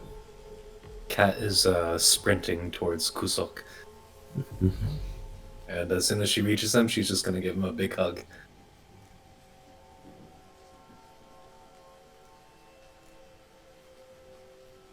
Kusok just kind of stands there as Kat hugs him and says, Katerina Melnikov, you return. I know! It's so good to see you again! How are you? This unit is pleased to see that you have not failed to conduct satisfactory negotiations. Yes, we are very glad too.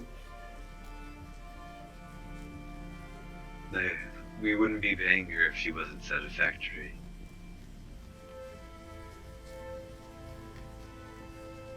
Anyway. Yes. How's everything been? I heard that somebody killed Arenther. That's fun. Affirmative. Somebody you? did kill Arenther. Was it you? Did you cave his skull in? Tell me all about it. This unit does not wish to review the details.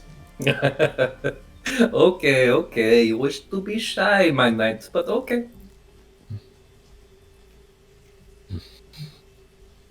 And if you guys make your way up the grand staircase, you can finally get out of the rain and into the monastery proper. I think only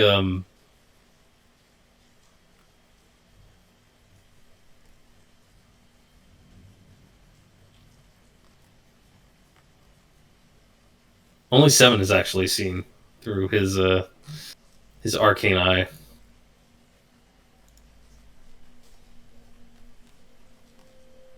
Let's see. Oh, you know what? There's actually a few more members of the cult here than I remembered. I thought I just had a couple. There's actually quite a few. But the word spread swiftly through the monastery thanks to Jidaji's silent messages, and in a matter of moments, he turns and reports to each of you. The remaining members of the cult of the God Eaters have all been subdued. Do you care what happens to them next? Maybe we add to our own numbers under my control. I have no preference for what happens to them, as far as I am concerned. I am asking for permission. I could also complete this spell while I exit your territory, or walk away from you, if you wish. It is not my place to give you permission. The alliance between my people and the cult of the God Eaters is ended. I just want to telegraph my moves. Let me bring you guys inside real quick. I don't even know why I bothered bringing you to this map. They have a touching reunion. Because it's a beautiful... It's a gorgeous map. It's fucking gorgeous. I just wanted to remind you what the exterior looked like, I guess. Look at that little monkey statue down here. You guys hardly even explored this map. There's actually, there's the big obvious main road, but there's many ways to go that are not the main road. But you guys were only kind of on the main path. Anyway, let me grab y'all. I just hope you realize that we are bringing 3 spirits to that fucking dragon because we embarrassed ourselves so bad with our combat. Yeah, if you want to get being the dragon that loves combat, and we kind of fucked up really bad, that maybe we should over-impress. Just putting that up. That's fair. Kat's also going to go around speaking in her language to each of the cultists and see if any of them recognize it, because she just really wants to speak in her own language again.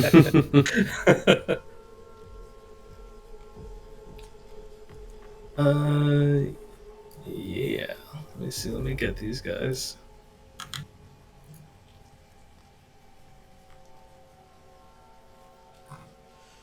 Why not? We'll get them on the map. I think this is everyone important. All 15 characters. I guess Kat's also gonna squeeze Seven's shoulder for a second, trying to get his attention. He looks at you. So we finally actually went through something without killing anyone. How do you feel about that? Finally succeeded. I'm honestly shocked. Me too. Honestly, when you want to give him the Thunderbolt, I was half convinced I wasn't going to see you again. It would have been very sad for me, Zeichi. I'm more familiar with negotiation than you might think. Oh, and how long have you been doing it? He gives you a very, well, um, he looks at you and he raises an eyebrow and then he just grins. You We know, have more in common than you think. Or maybe you don't think and you know. sometimes, Zeichi, you are very funny, by the way. It was part of my training. It's part of my training. Which explains the performance bonus. It's actually hilarious. Part of my training. And Cat just kind of smacks him playfully and walks off.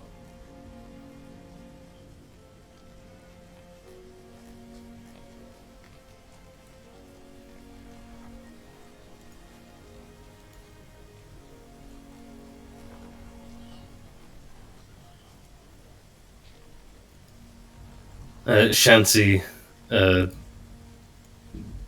kind of looks back at all of you and says,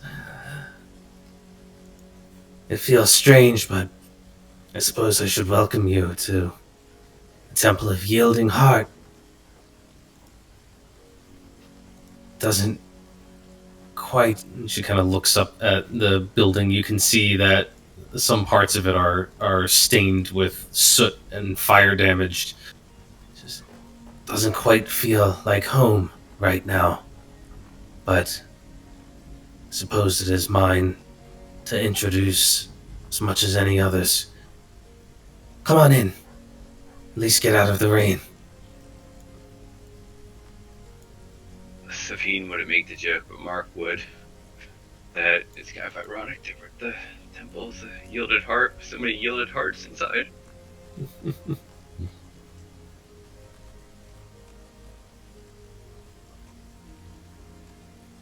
And I bow and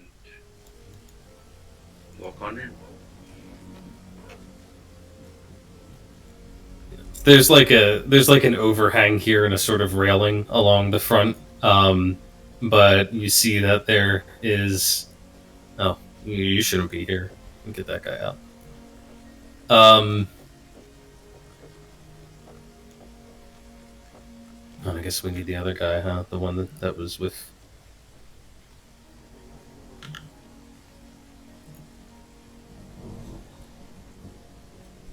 let's see. Oh, the cult members. Yeah.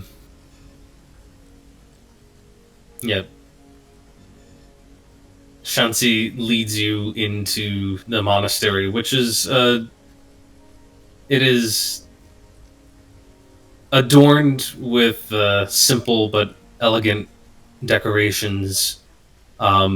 And you see that most of it seems to be arranged around this sort of central courtyard here. It is remarkably preserved. No signs of bloodshed or fire damage here. Shansi says, "Suppose it is a small blessing from the spirits that this place at least remains undespoiled. Walk the path, and as you tread by the gentle waters and reflect upon the faces of those who have come and gone, let yourself be stripped of that which you bring with you. Let yourself enter at peace if you can find it. Safine starts getting naked. This is also acceptable." I mean, how far do you want us to strip? Safine, could you put that away, please? I don't know which one you want to put it away, but We don't judge here. We don't judge still you. have leather. I still have leather armor and just unbuckling. Yo. Are your nimble hands? No. Uh, We gotta train you to be more nimble. Maybe buckles might be a good start. excuse me? Yo. Sefin, you're going to kill me. Uh, Okay. Seven, I should mention that the area that you tried to look into with your arcane eye that was entirely blocked to your view, you can see it perfectly fine now here in person. And you see that it looks to be a shrine near the front of the temple. Oh, cool. Wow. Dangled that bait in front of his face. Glad I'm gonna take that. I'm just saying this out loud, but like if you ever choose, this is a typical style of temple amongst XYZ group that you make up and you reuse this temple. It's beautiful. Do it. Nope. Thank you. And also, you're beautiful. Yeah, I feel like Aw. you should know that today. I mean, I was a little let down by the spirit guardian thing, but you know, whatever. Everyone had problems with Spirit Guardian. I view it as a challenge, you know. He's something more than just a killer cat. Yeah, maybe what the Spirit Guardian was really doing was testing you by telling you the things that you needed to hear to become more. I can be more peaceful. Actually, you're violence more case. like after all. But Shensi does walk this path through this kind of inner garden, and it's actually exposed to the elements, so the rain falls on you one more time before she passes all the way through. And then she turns and she says, I have to admit, I'm not sure I can center myself so well this day. But come forward.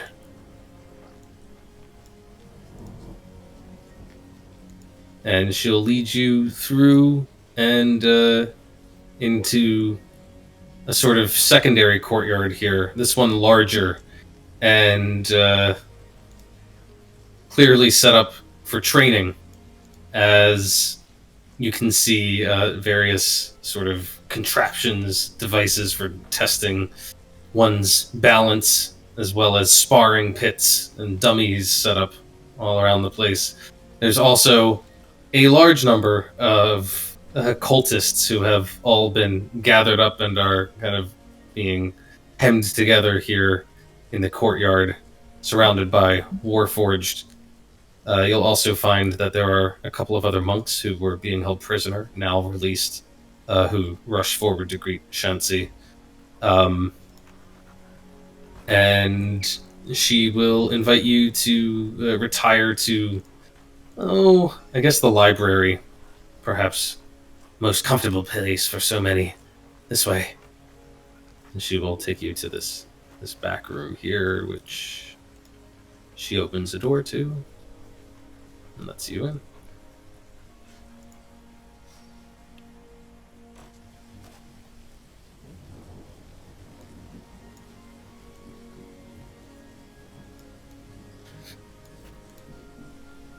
And she shushes the Warforged out. Says, privacy. We need privacy. Jidiji turns around and leaves. I'm not offended. I think he is offended. No, I am not. I said so. It's okay. You can trust him. And she shoots him a wink as they close the door. Okay, I gotta see where you guys are. I've been literally just having you, like, your faces full screen as I roleplay. Oh, have you really? Yeah,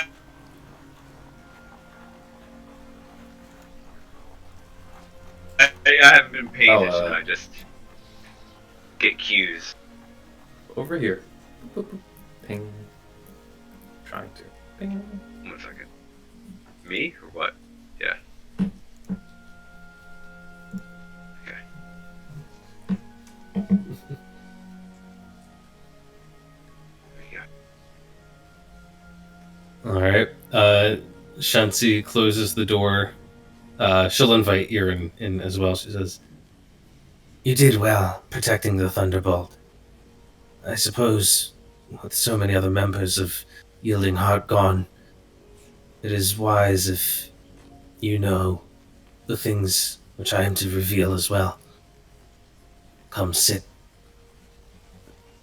And you see that they just have numerous, very simple-looking sort of cushions that you can take and arrange around the tables here and make yourselves comfortable. Shansi Yes. pauses for a moment, listens. "I'm not entirely sure that we aren't being spied upon. But I guess this is the best I can hope for under the circumstances. You want to know about the lightning bolt and the ghost light. I would love to have that conundrum knocked out of my brain. Well, I am not entirely sure that I can shed light on all of your questions, but I can tell you what was told to me when I became head of this monastery. The secrets that have been passed down from master to master over many generations.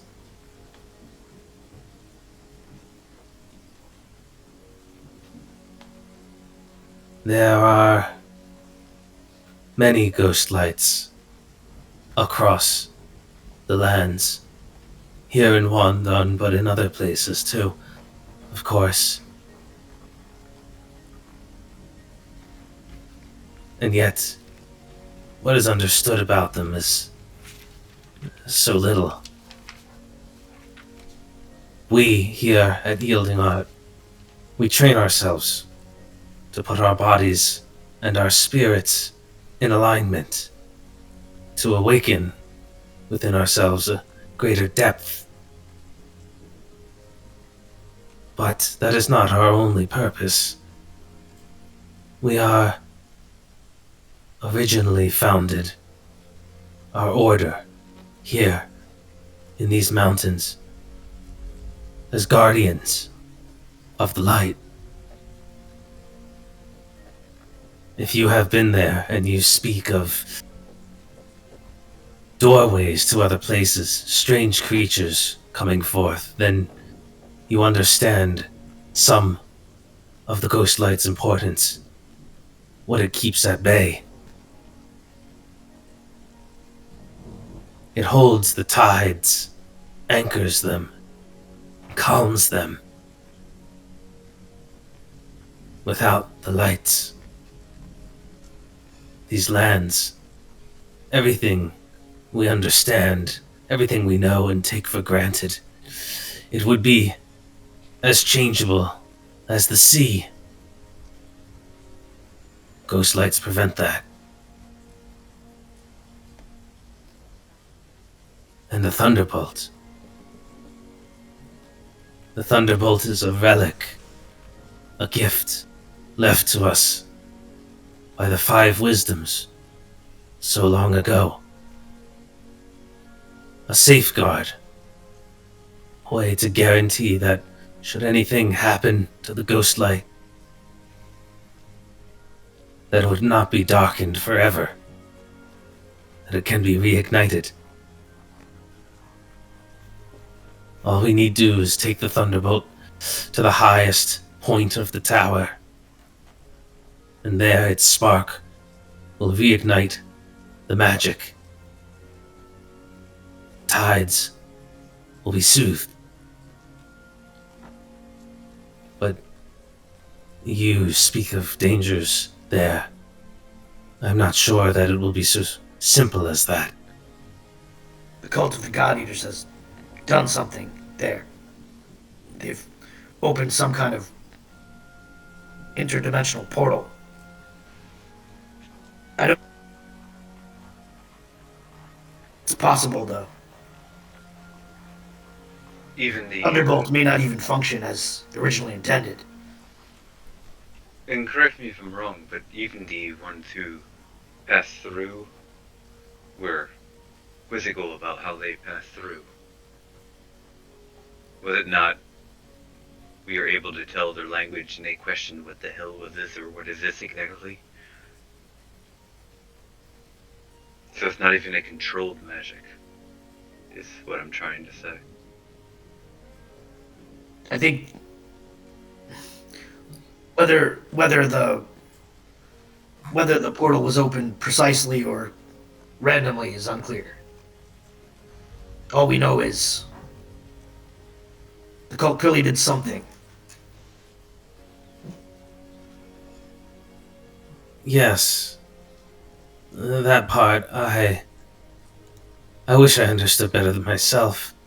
I cannot begin to fathom what purpose the cult would have in stirring up the tides and in freeing them to flow wildly.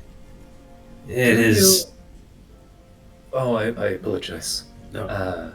I have this, and she pulls out the little red piece of whatever it was, The meteorite? the meteorite, and she places it on the table in front of them, between them. Do you know what this is? They were mining it out of a meteorite that apparently was part of their goal. Do you know what this is? She looks at this stuff, shakes her head. No, I've never seen anything like it. I don't know what a meteorite. What are you talking about? Well, it was one of the two primary sites, apparently. We found a little map. I think Ryland has the map that has the little things. And it No, says I the mean, primary and secondary. Apparently, they were there for Cat, mining it. Yes? Cat. I Yes, mean, Safin? I think they're asking what a meteorite is. Oh! It's so we are on Earth. We are on terrain. We are on dirt, correct? When we It look up is to the this skies, one. there's other rocks and other things, and sometimes things fall into our world. And this is metal that fell from the sky. Ah, yes, a falling star, of course. Yes, a falling star. That is exactly how I understood it too. So, this came from falling star, yes? She kind of ponders that, and she thinks the tides. Forgive me, I must speculate here. I am no master of magic, but it is said that the ghost light helps to keep the tides stable. It keeps them firm in a way, holds them fast, makes them less chaotic. Perhaps to disturb the tides, to cause them to go spinning out of control, creates an opening, in a way, an opportunity for such a thing as this, a falling star to find its way to us. There was not such a thing in the valley, not before they came.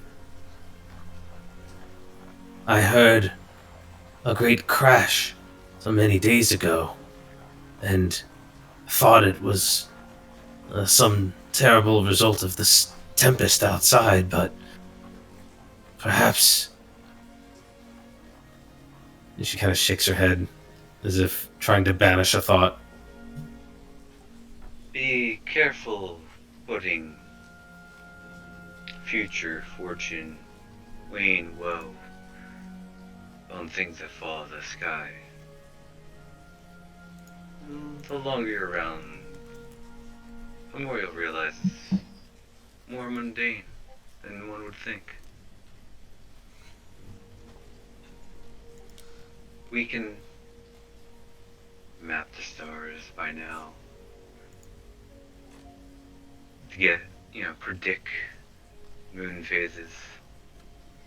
So I don't think a falling bit of metal. It is something divine or indicates anything at all.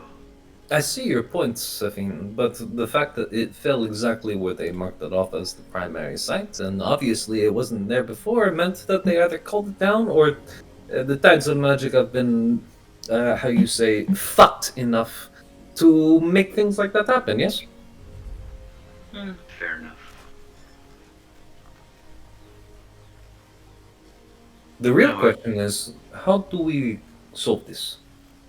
The real question is, how do we call down falling stars upon our enemies? I mean, you're right. Well, Safine, I think that would be act of the divine. and right now, Cat face is lady doing trigonometry. You see math around You just see warfare just change drastically. They already have cannons, so they clearly have artillery. But that's a fucking meteor. She man. is. Cat becomes Ghost from StarCraft for Call Down the Nuke. No. It's literally space warfare. Cat's gonna change her group name to the Ursa Major Legion. Oh, that'd be good. Because that's where her meteorites come from. Rod from God. But we still don't know what the fuck this red bit of shit is. No? We don't You have know plenty. anything? You have plenty of them standing out in the rain. Thank you, Shansi. Very helpful. Hey, what are you... I'm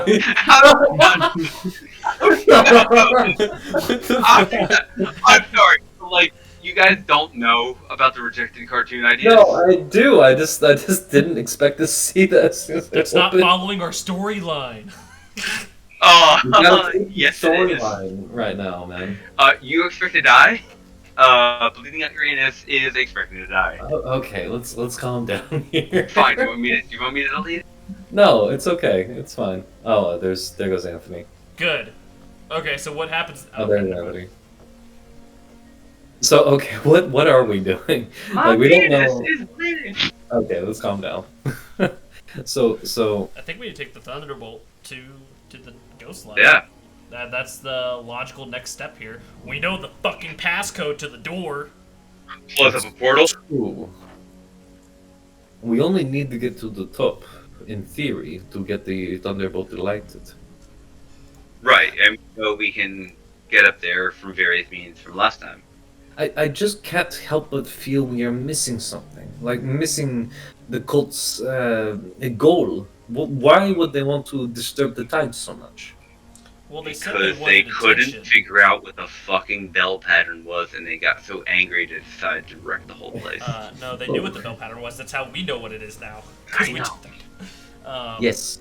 In the sonologue, they talked about wanting to gain attention. I think they're just trying to disrupt the world. And just think they're reveal trying to- themselves. Or they're I- doing something big somewhere else. And this is where they want to draw the attention to. Then why this? And she picks up the little pebble of red sky metal. What is these? Maybe Why something do they in want that it so portal bad? wants it. Or needs it. Or maybe the type Maybe. of magic they were doing. Maybe this is their god, they think, and they're eating it. No, I'm pretty good. I'm pretty sure it's about flesh, not metal. I mean, does But I that don't know. I already tasted it. It doesn't taste like any gold. does that metal tell you anything, Seven? I mean, you'd think different races would taste differently, but they really don't. Seven, didn't you already take a look at this particular thing? I'm not sure. I don't remember. It's been a while. Yes. I don't think there was anything to tell. Yeah. I think the God Eater cult they don't mean flesh literally. Well, they mean flesh of their god, but that doesn't mean like mortal flesh. Right. Like it could be this That's shit. It could be related to this somehow. Or maybe the Colts hired by the Empire of the Four Winds. Maybe that metal is the next generation of Warforged. Maybe that prevents their awakening. That could I, be I true. don't know. I don't think the cult. I'd be skeptical that they've been hired by the Empire of the Four Winds for anything, Well, right? maybe They they're seem not to be. hired, but maybe they're trying to profit. And I but think where they're located geographically, or where the cult comes from, isn't in the Empire. So yeah, it's it's like there could be a right. link there, but I suspect it's something not related to the Warforged. Yeah, it's like far and northwest. It's like basically where I'm from, where Cat is from, Where the cultists are and from? yeah, they're far to the west. West is Anthem. Oh. Yeah.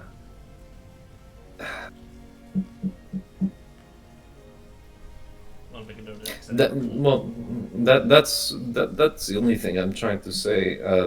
I feel like we are rushing towards conclusion, but we don't have all the information. But what do you all think? Well, Do you think the smartest thing is to go to Ghostlight and Relight? Yes. we got two options really. We either take the Thunderbolt, see if we can bring Jaji along with the Thunderbolt to try and reignite this, or we go out there and we start questioning the members of the cult and see who knows what. True. We could do that. I know they're not high-ranking members, but maybe they could shed some information. If only Aranthur didn't mysteriously die off camera. I do have methods of making them amicable to give information. Let's try Ah, my yes. methods first. They're a Give little them to nicer. Julius. Yes. Mine. Why do you think mine are painful at all? Are you going to fuck them? No. Are Are you gonna you? just creep them out by peeking over their shoulder? Are you going to No, I whisper was into their going to ears? use my music to enter their brain and making them amicable to do whatever the fuck I say. See, that's still Including not as nice spill- as mine. Mine would be tell me exactly what you know. No zone of truth, no skirting around it. Command you, give me the information now. Well, okay. That is an option. Let's think about these. Yes. But Whatever you think is best. Chauncey, what do you know about this cult? Because we kind of come into this situation a little blank on the cult themselves. She shakes her head and says, I barely even ever heard of their religion until they showed up at our doorstep. From what I've observed, they're hierarchical. They have many lower ranking acolytes and the like who follow the orders of those above them unquestioningly. But they seem to have many ranks from what I can understand. They're I don't know. I've only seen what I've seen since I was taken prisoner here, but no more. We should go out there and find the lowest ranked one and see what he has got to say. Because I'm sure he's a little frustrated and annoyed with this organization by this point. And part of my comment is probably over this shit. let me. I bet if the others speak Husai, they can speak my language. I've been wanting to speak in my language for so long.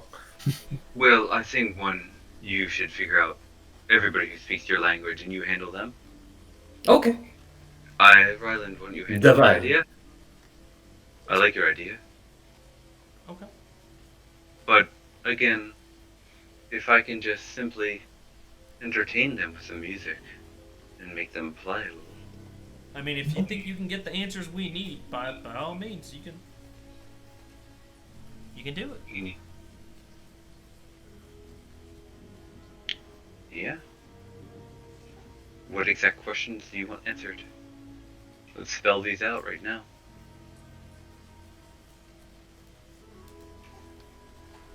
What are is you the doing goal? here? Yeah. What are you doing here? What are you intense?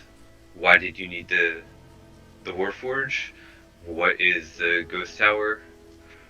What is the portal? And who killed Aranther? See, this was not a question that I would have thought of. Any other ideas? Well, I think we're gonna get a lot of general answers, because I mean, like in the sonologues, they said they weren't privy to the planning meetings with the Sayas. Then my question could also be, name the person you know who is privy to those meetings. But we already know about Omnio from the sonologue, and we have Nefeli with us.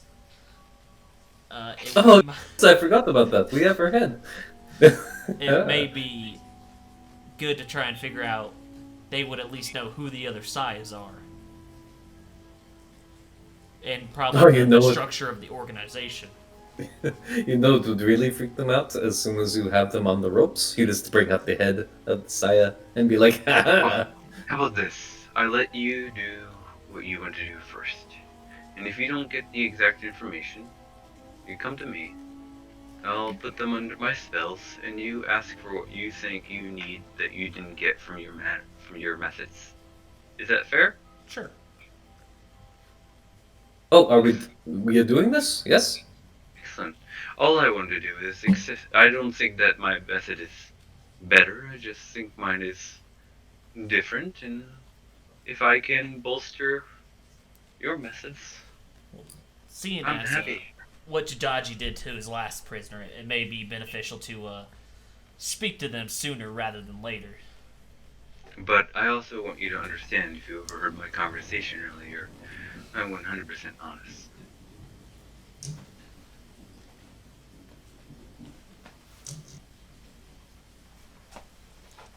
Okay, so I guess we're gonna go out there and question the cultists. Alright. There's a lot of cultists. Including the one that was brought in. Kat just kicks the door open and she just yells, Sadrabiste, suka!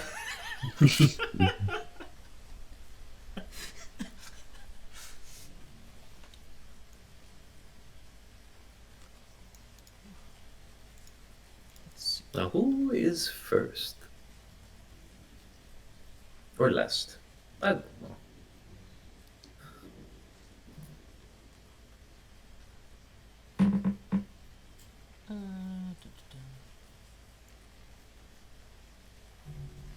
Let's see. You have a lot of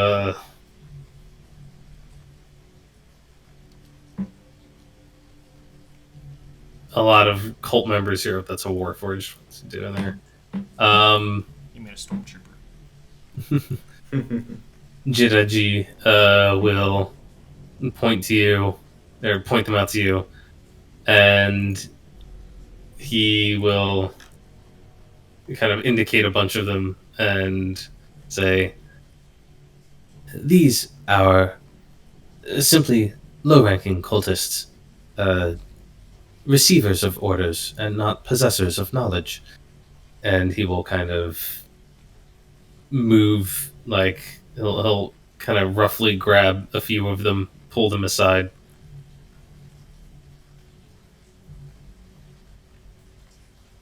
These 3 here are higher ranking members, as indicated by their vestments.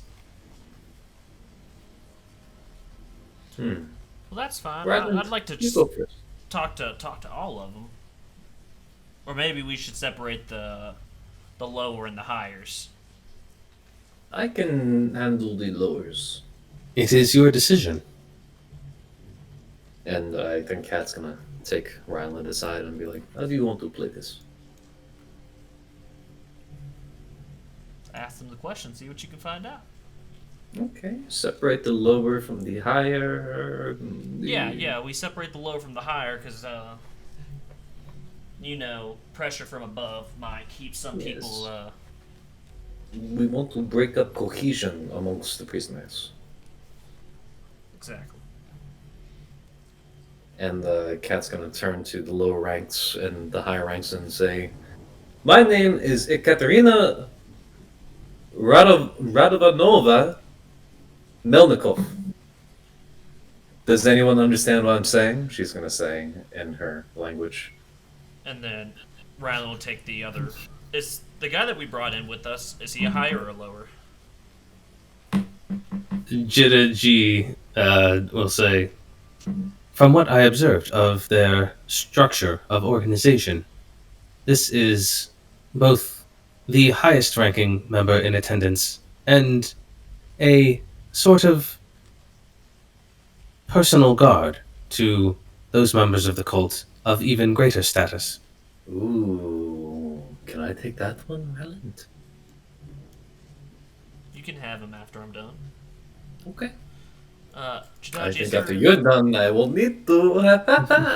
is there you another savage room you beast. could escort us to, so we can talk to them separately? I'll do the escorting around here. This is my temple still, after all. If you wish to make use of the sleeping quarters there to the east and west sides of the temple, there's also a common room for eating and such to the north of us here. And, well, you can always make use of the library as well. There's also, well, the personal quarters of the master of the monastery. That would be me. I suppose if you had need for great privacy, you could use that place. We'll just go up here in this little room. We don't want to separate them too far in case anything happens. Very well then. I'll see that it is cleared for you. So you Hey, were you thinking- Warforged, get out of there. We're working together now, by the way. So I Ryland, want to you're maintain taking, a you're couple taking Warforged. I want a couple Warforged with me to maintain I- custody. Okay, never mind. You get back in there then. What were you saying now, Kat? So you're taking those Warforged up there. I'll take these lot. Yeah, like you can question them right there. I'm gonna take them one by one. If they don't give me any answers at first, I'm gonna take them into the library one by one.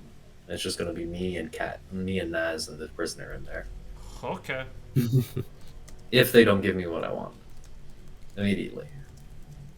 Hinty, hinty. Something tells me I'm gonna need the name generator real quick. Time to unleash the Adler, as my people say. You're gonna need some Warforged names like 5318008. Think culture names. It's obvious these guys are all B4 GIs. Hey, Ryland is actually beginning to recognize the general look. Safine's gonna. I guess if Safine's not needed right now, they're gonna go off and find what happened to the rest of the cultists. This is the rest of the cultists. Right here. Everyone who's out in the courtyard here. Okay, I'm out here. That's the problem. Again, I'm looking at you and not coming out to here. Oh,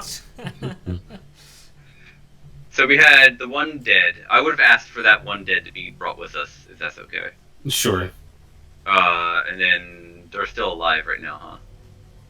Yeah, all these are still alive, as you say. Yeah, the ones on the left here are Fucking all... useless to me. That's the only way. Only Safine would think about people in those terms. These are the ones that are still alive. These are all the lower ones. These are the 4 higher ones. I'm taking Listen. the higher ones over here, and Cat's gonna question these guys out here. And then if they don't give me what I want, I'm gonna take one by one. Listen. Before you take everybody for questioning, please, if you're too hard on them and they die, please let me talk to their corpses and then reanimate them for my own uses. Okay? Just don't fuck up with their limbs. Well, Be no, kind to Safine, them. We'll just Treat their faces nice because I don't like to look at ugly corpses. the You worst- sure Thank are. you. You sure are right, Safine. We will not be that bad as you. So you want to give us all the information to us before you get to her and Yeah, or that- him you and know, or they. Some of the cultists Yes. kind of like glancing back and forth among themselves. Safine is talking about this. Right now, I'm going to tell you this right now. I only have one dead cultist, and I'm not going to waste my magic to resurrect them until I have 5 dead cultists. See, I just imagine Safine, tiptoeing from that room up there and just like taking their shoulders and spreading them apart so she can get right in the middle of the whole crowd of them right here. Just saying, Yes! and then Ryan's just gonna be like, I'm, Yes, Eldaf. we are very tough. I'm- Tough negotiators. Yes. I'm gonna question them Eldaf. in the way of Eldaf, Eldaf. and anyone who doesn't want to talk, I will send them your way, Safine. Eldas can have their soul, but I will have their body. Quite frankly, unless they do a lot of repenting really fast, I don't know if Eldaf wants their souls. 7, do you wish to help me interrogate these people, or do you just kind of want to brood? It's just one Roll of it. Do you Yes. need knot instruction? Excuse me? Do you need help tying knots? No, I know. I'm not. Wait, what kind of knot? Actually, no, Put it don't answer together.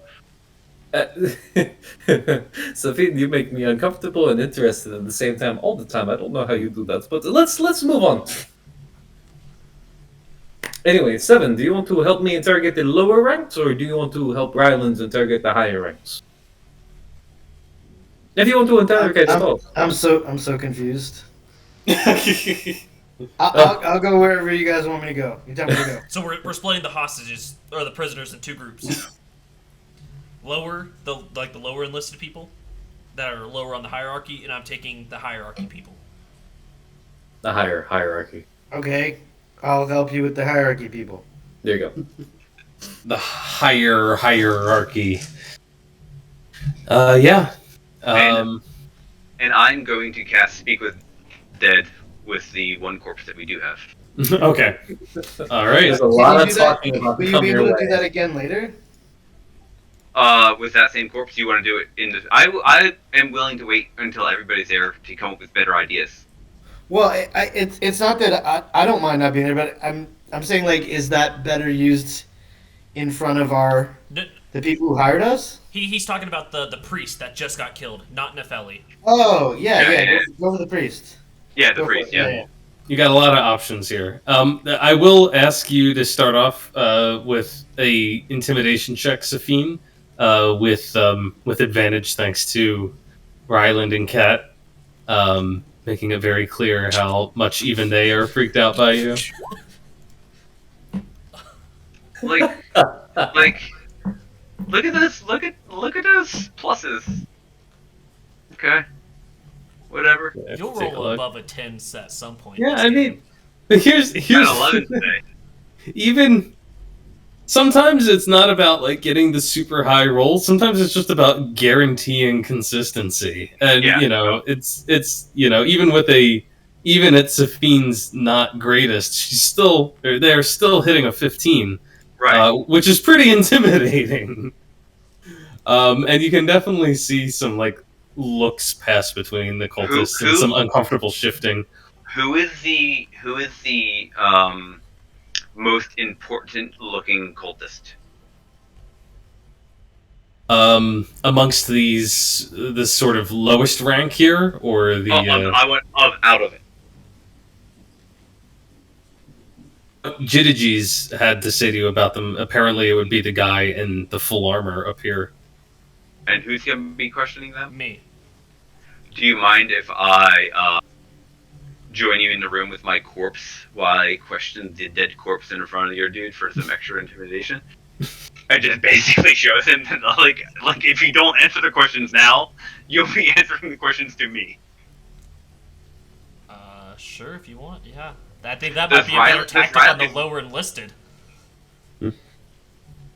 Actually, if Rylan cool is that. I am going to kill them with kindness. Actually, I'll put that out there. This Safine. Just like Eldath would have Does wanted. anybody want me to question this one in front of anybody else? By the way, everybody who's still alive and unuseful to me, if you don't give satisfactory answers to my compatriots, you'll talk to me. Like I'm going to talk to him. Hey, oh my god. Okay. Farewell.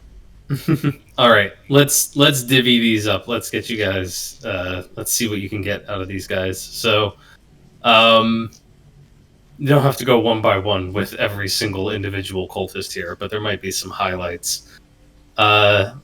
Let's start with the ones that Kat and Naz and are questioning the lower rank ones. Safine has already set the tone.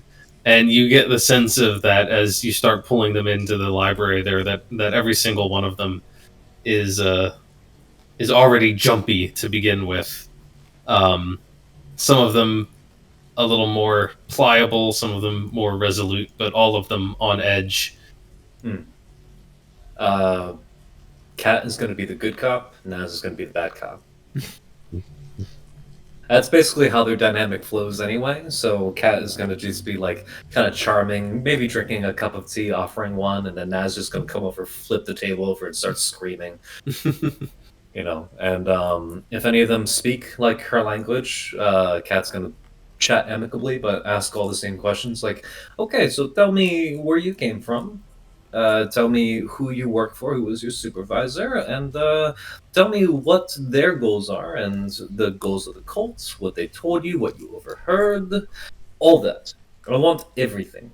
Or else you go see the scary him and or her outside. And then Naz just comes up and punches them. Yes, yes. And then this cat is smiling the whole time. You tell me, or you talk to my friend here. Okay. That's fair. Why don't we get let's see. You got assistance from Naz, who's putting the fear of God in them. They're already sort of inclined to not want to be uncooperative thanks to Safine. I've got both intimidation and persuasion, and they're both the same bonus. Okay. So It sounds like you're going more for persuasion there. yeah, I'm going for persuasion. Naz is going for intimidation. At this But point, I guess that it would just be an advantage. 7 Okay. and I would be in the other room too, so we wouldn't be around for like the Right. this So part. hopefully, it's just a roll for each guy, right? Obviously, yeah, not just a group. No, okay, yeah, that's fine. We'll give you a few rolls. We'll give you a few Okay. rolls here to see how this goes. How about that? A 1 and a 20. Okay. All right, hell yeah. How many are there? How many? 1, times 2, do 3, you roll? 4, 5, 6. The one Alright, was 6. before Nas punched them. Yeah. Okay, I'm gonna 4 more times. And the punch changed it from a 7 to an 8. 2, 3, 4. Oh, 2, 3. Oh my god! 1, 2, 3, 4, 5, 6. Well, it's one more than we need. Oh, just like get rid of the nat ones. We'll be fine. It's, That's the it's roll 7, drop the Yeah. 2 lowest. Naz Obviously. is giving you a hand here though, so you're actually scoring high on many of them. Not all of them are cooperative. Some of them seem to sort of stick to their guns and hold their vows and refuse to divulge much to you. But most of them open up pretty quickly once it becomes clear that they're not getting out of the situation, that that they are going to face perhaps a fate worse than death. A lot of them begin to spill pretty much anything that you can ask of them.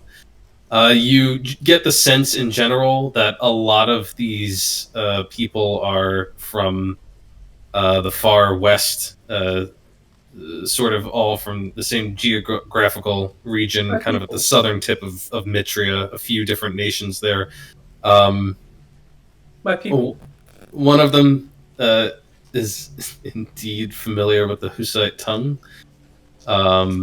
And one of them is a bit of an outlier in that they're actually from the Empire of the Four Winds. Ooh, interesting. Um, Is that the guy I rolled a nat 20 on? Out of curiosity. Sure, why not? I mean, you passed all the ones you passed on. You passed with flying colors, so Sweet. Yeah, you passed with with 4 or 5 of the 6. Okay.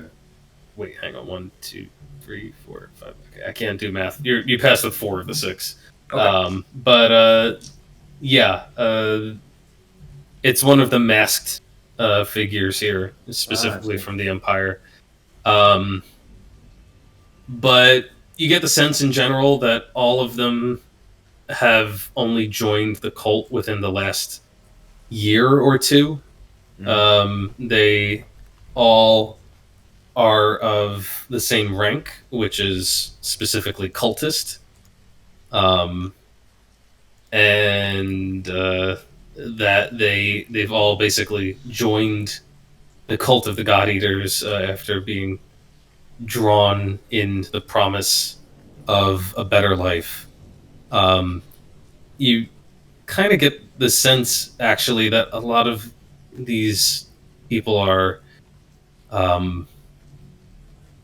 It seems like they're coming from sort of the lowest ranks of society, the poor, the destitute, and that they all found their way into the almshouses and the poorhouses of the cult in their various regions, and sort of been inducted from there. The only exception is the woman from the Four Winds, who divulges that she was taken with the cult as they moved through the Empire, and that she joined them on their trip over here.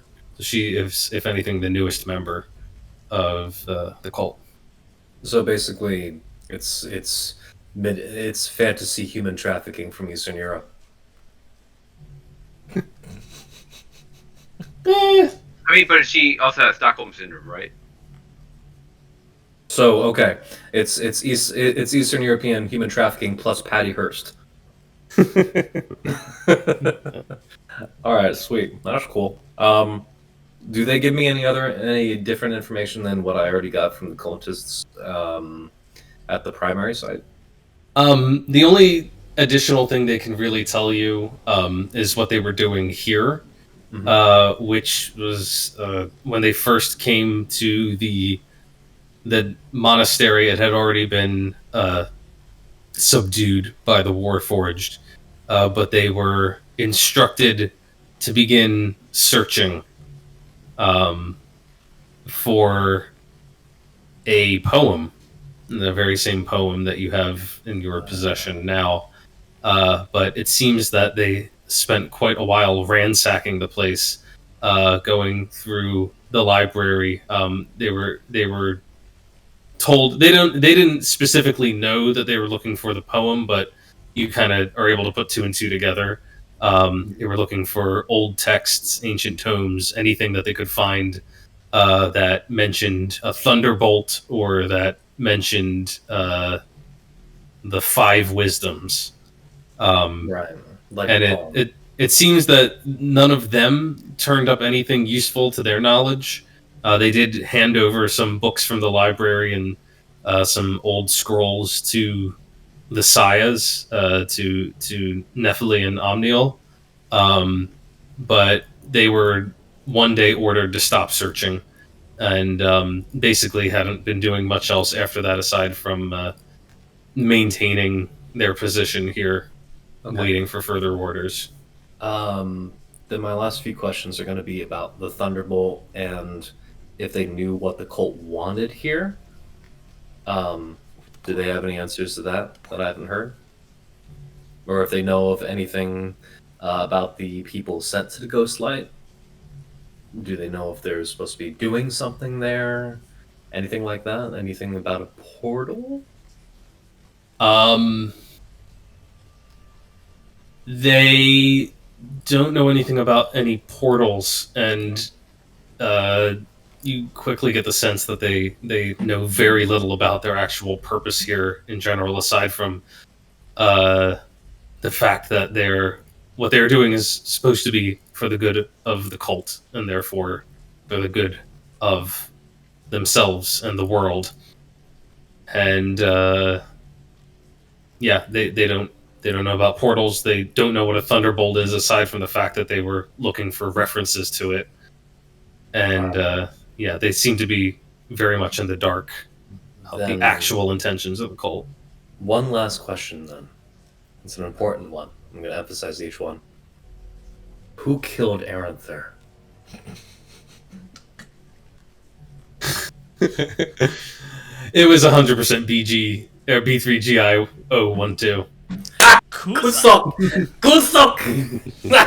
and if anybody was outside the door, they'd hear 6 times being like, "Ha Kusok!" And she just, as soon as she was done, be like, "Okay, get out of here. Yeah. Wait outside with your compatriots next to the big one. I'm sure he'll have fun with you or something. I don't know. I hope Ryland and Seven have better luck." Yeah. All right. Speaking of which, you've got 4 cultists here. 3 of them apparently of similar rank based on their dress, and one of them this armored warrior whose face has still not been revealed.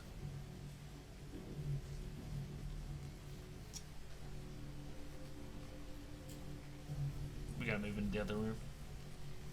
Or are we just gonna do it here? Sure, we could move. No, that's here. fine. That's fine. We can. No, they're here. It's fine. They're in the other room. Here they are. The Warforged are standing guard. Shansi's like, "Do you mind if I listen in on what they have to say?" Absolutely, Shansi. Come on in. I feel like I should know why they were after the Ghost Light, which is supposed to be my responsibility. You know, that sort of thing.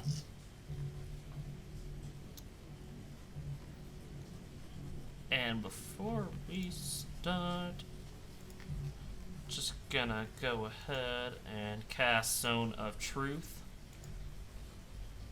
I'm gonna move 7 in there too, since he said he was assisting. Yep.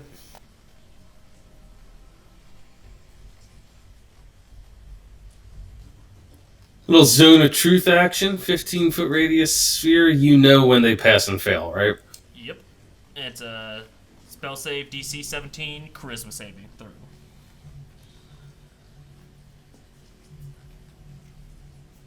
Let's see. 1 passes, 1 fails, and 2 fails amongst the these 3. For the armored figure. Looks like at least get 1 more zombie. A pass. Are you sure that wasn't a disadvantage with Safine's little thing? It's a pass. You can always have me drag corpse in there and begin questioning it in front of them. However, the questions that you are after and the questions that Safine are after, I can guarantee are probably very different. Do you need Naz in there? I can send her in and start punching things. No, no, no. Okay. Let's keep punching that one. Yeah. She just punches. Well, hello, Julius everyone. is tenderizing one somewhere. Julius is probably drunk. He's being very quiet. Julius- Yeah, no, Julius is questioning one. I'm sure they got it. Well, What's up, Ryland? I appreciate all you guys coming here for this little chit chat. What should I call you guys? I don't want to be rude here. Do you guys have a name you prefer to go by? We'll start from my left. They all remain silent.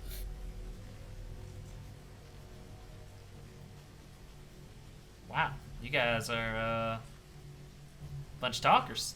We're gonna get along. Listen, guys, I'm not here to hurt you, harm you, do any of that jazz. I just, wanted a couple questions. Like what? Man, where are you guys from? We'll start with that one.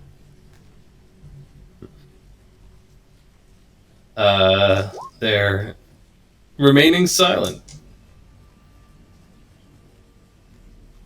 Come on, I know one of you wants to talk a little bit. Anyone? Listen, whoever ends up speaking is gonna get better treatment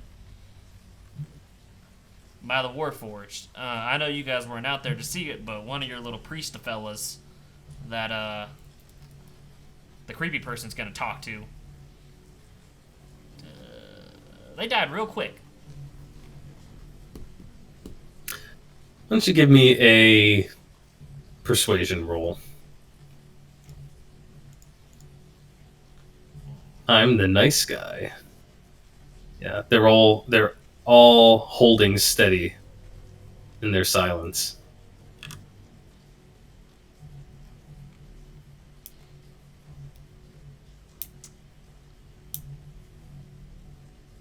Listen, I know you guys all joined this organization for a reason.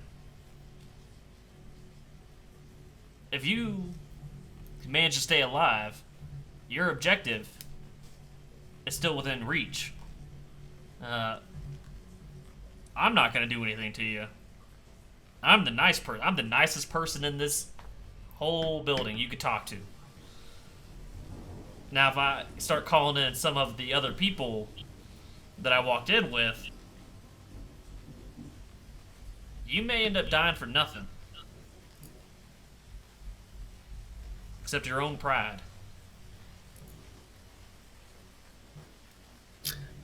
Get another persuasion roll from you. Seven, are you contributing to this conversation in any way? Only if Ryland needs me to.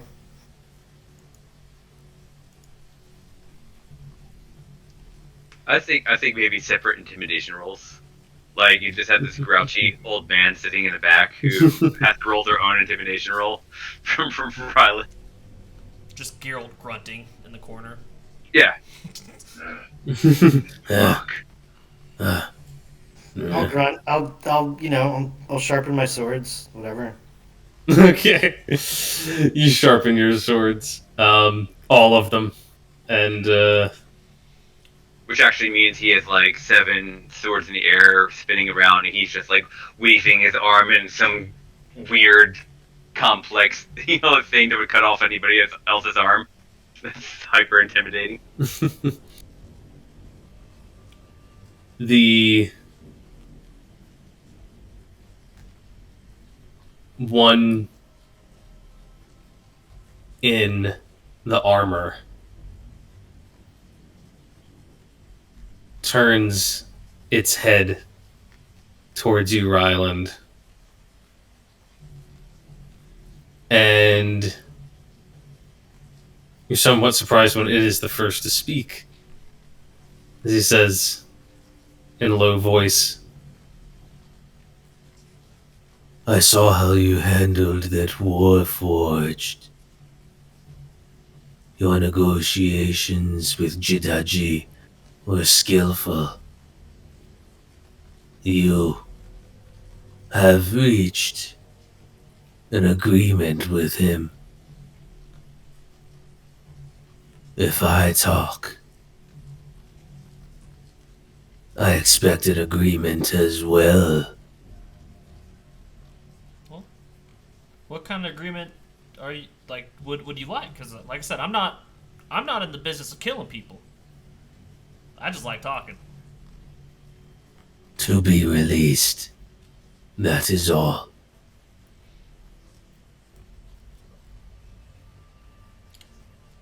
That kind of agreement would require a great deal of information. I hope you understand that. Information which I can provide.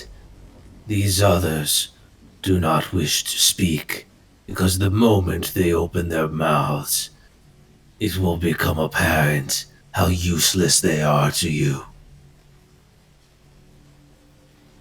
Well, first things first. Can I see who I'm talking to behind the big scary red helmet you got on?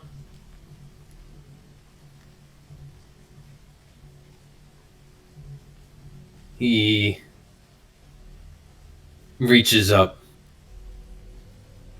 pulls off his helmet. As he does so, you hear this strange sort of suctiony sound. He puts the helmet down on the table beside him, and you see that some sort of fluid seems to leak off of the helmet and stain the table a dark crimson. Does it look like that crimson color from the blood oozes? Yeah, it's similar. Similar. Similar. Has a sort of sanguine coloration. And, you see his face. He is completely shaven with tattoos on his cheeks and his brow. And you also see that his skin is strangely pale, almost bluish in coloration, and his eyes are an unnatural hazel color. You might say almost yellow, as he looks at you calmly. Well, I do appreciate that. What should I call you, sir? What's your name? You may call me Lakshur. And who, may I know? Oh, did you already introduced yourself, didn't you? You did that at the very beginning. I did it during the initial conversation, but Rylan Nailo here. Nice to meet you. Yes, Nailo. I'll remember your name from now on. Can I get a spelling of that guy's name in the chat?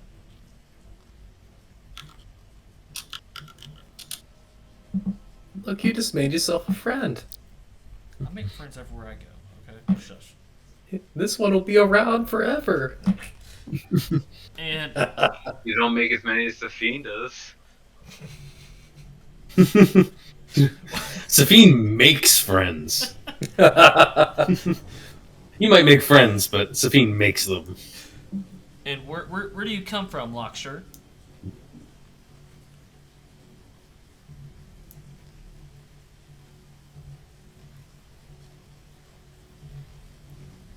That's a good question. Hashtag looking through his notes. Hashtag checking out the map, being like, oh, where the fuck is this guy from? He's just got a printed map on his backboard. He throws a dart at randomly every time we ask for a location.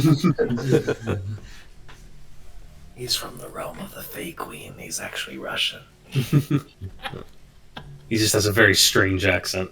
He says,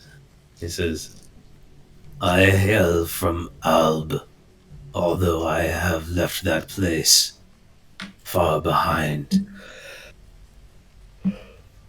Oh, Can't say I've ever been there.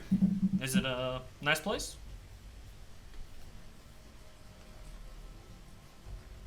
It is not unlike this place. Cold, misty, and rainy, and far, far from anything important. I understand. And how is it that you came into the cult? To your organization? I don't want to call you guys a cult. That's a little negative connotation on it. How'd you end up in your organization? What is wrong with being a cult? We are worshippers. We know what we are, and we do not hide from it. Well, I guess consider me the cult of Eldath then. Indeed, you are. So, how did you find yourself in this cult? Is this truly the story you wish to hear? Are there not other questions you have? I want to hear this story more than anything. I love a good story. If it's really good, I'll tell it to other people too.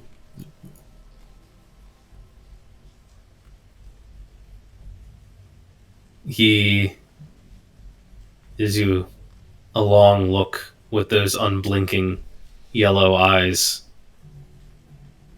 and says, "My story is not special. It is no different from those of the others you keep outside. I was welcomed into the cult at a time when I was at my lowest. They showed me kindness and charity. And I knew then that service to them would be service to all. But those others, they will never rise above their station. They do not have what it takes to serve Sotha." Okay, those are some strong opinions. I would like to know more about your cult, personally. I understand Sotha. Is it Sotha or Sotha? Sotha. Sotha. I understand No. Sotha's at the top. Sotha. Sorry. Sotha. Sorry, there we go. I understand. You're saying it wrong. Yeah, you're saying it wrong. Do it like you're choking on something. Did I hear something about choking? Does somebody need help? We're good to Pat them on the back. I would like to, obviously, they're at the top of the food chain of the cult, right? What does the rest of the hierarchy look like for you guys? I know you have the Sayas.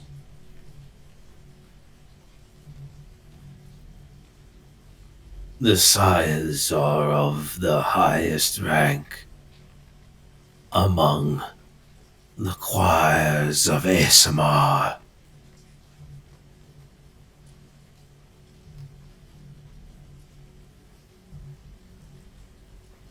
And what about the rest of it? Is it just lowly people, then Sayas, and Sotha?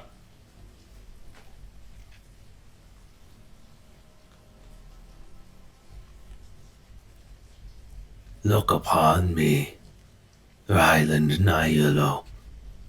What do you see? I see someone who's gonna get dry eyes sooner or later. You see someone who is not unlike the worms of the earth, the caterpillar. Yes, the grub who enshrouds itself. A cocoon, a chrysalis, only to be reborn with beautiful wings. Reborn to rise and fly.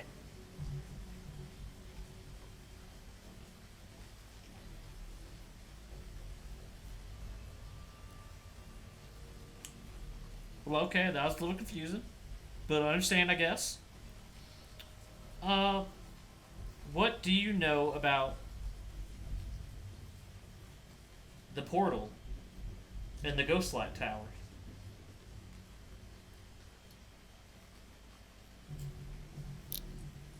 I know not of this portal. If such a thing stands in the tower, it is incidental.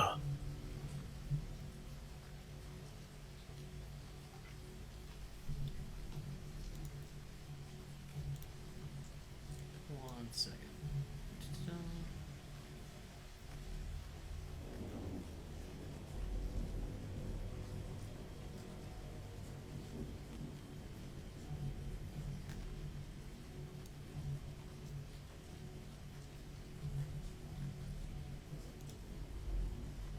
Okay, well, when we were there, what cultists had existed no longer did so. And we found some of their notes. One specifically being a map that labeled Dagmas Ford as a primary site. What was that? Dagham's Ford was to be the site of a ritual. It was deemed that my presence was not necessary there. The sires were well protected. But I was tasked with overseeing the occupation and search of this place.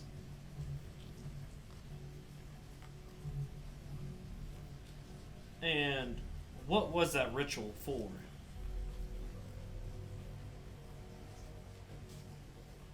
We have spoken much, and yet I have received no assurances of our arrangements. Am I to be released upon your word, Ryland Nilo, before I give you everything that you want? Yeah, if you can answer my questions, I'd be glad to release you. And what of your friends with their many swords and their sordid ways? Will they release me as well? Well, I can't speak for other people, but they're generally pretty good people, and they heed what I say. I need assurances first. Are you gonna? Are you okay letting him go, Seven? I don't know. He sounds kind of grumpy. Hasn't eaten his god. Hasn't eaten any gods today. Maybe he's hangry. Speaking of which, I am drying out. And he takes his helmet and slides it back over his head with a sound. I'm sorry, did he just say he's drying out? That's such a red flag right there. I'll be quiet. I'm in the other room.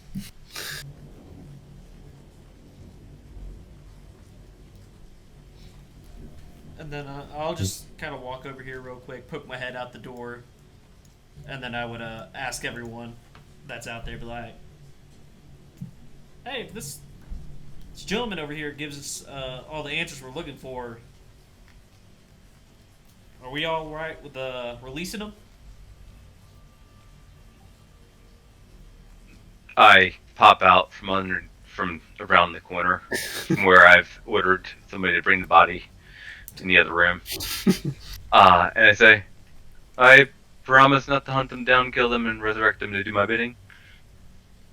That's what they're feel for. That's what they're fearful of, right? That's going a little far.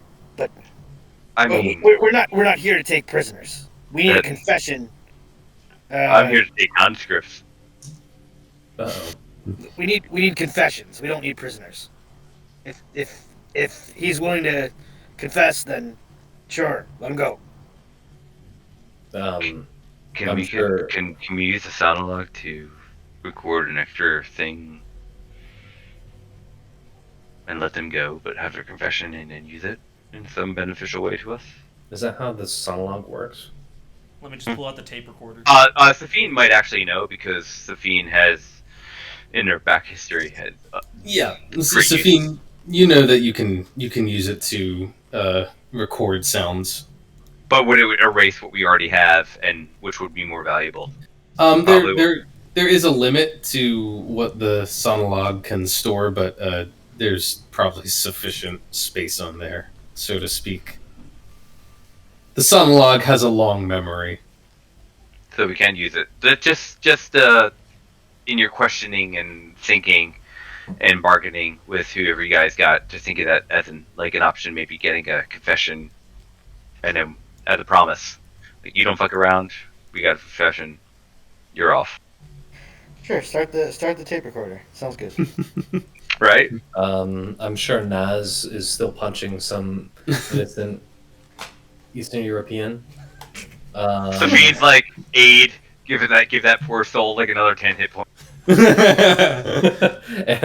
Kat looks over with a self-satisfied smile, and she's like, I don't care. I agree with Zaychik. Whatever. Okay. You guys are extra lucky that Julius is here. Well, I don't know. No, Might let him go. we're lucky. No. We're lucky. Might put an arrow in him.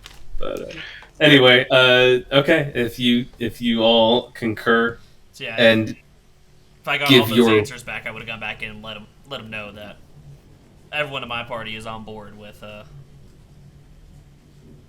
releasing him, given pertinent information. Substantial pertinent information, I should add. You do seem to be honorable folk. Aware enough quality in these days. I will agree to your holding of this bargain. The ritual.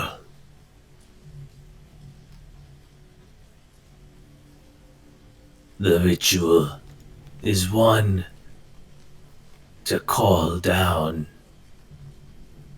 from the sky that which is most valuable to the cult.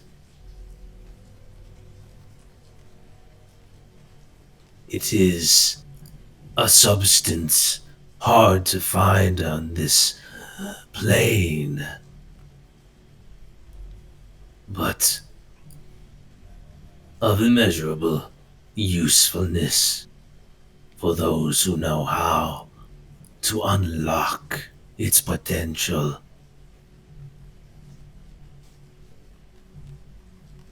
And what is this substance? What is its potential?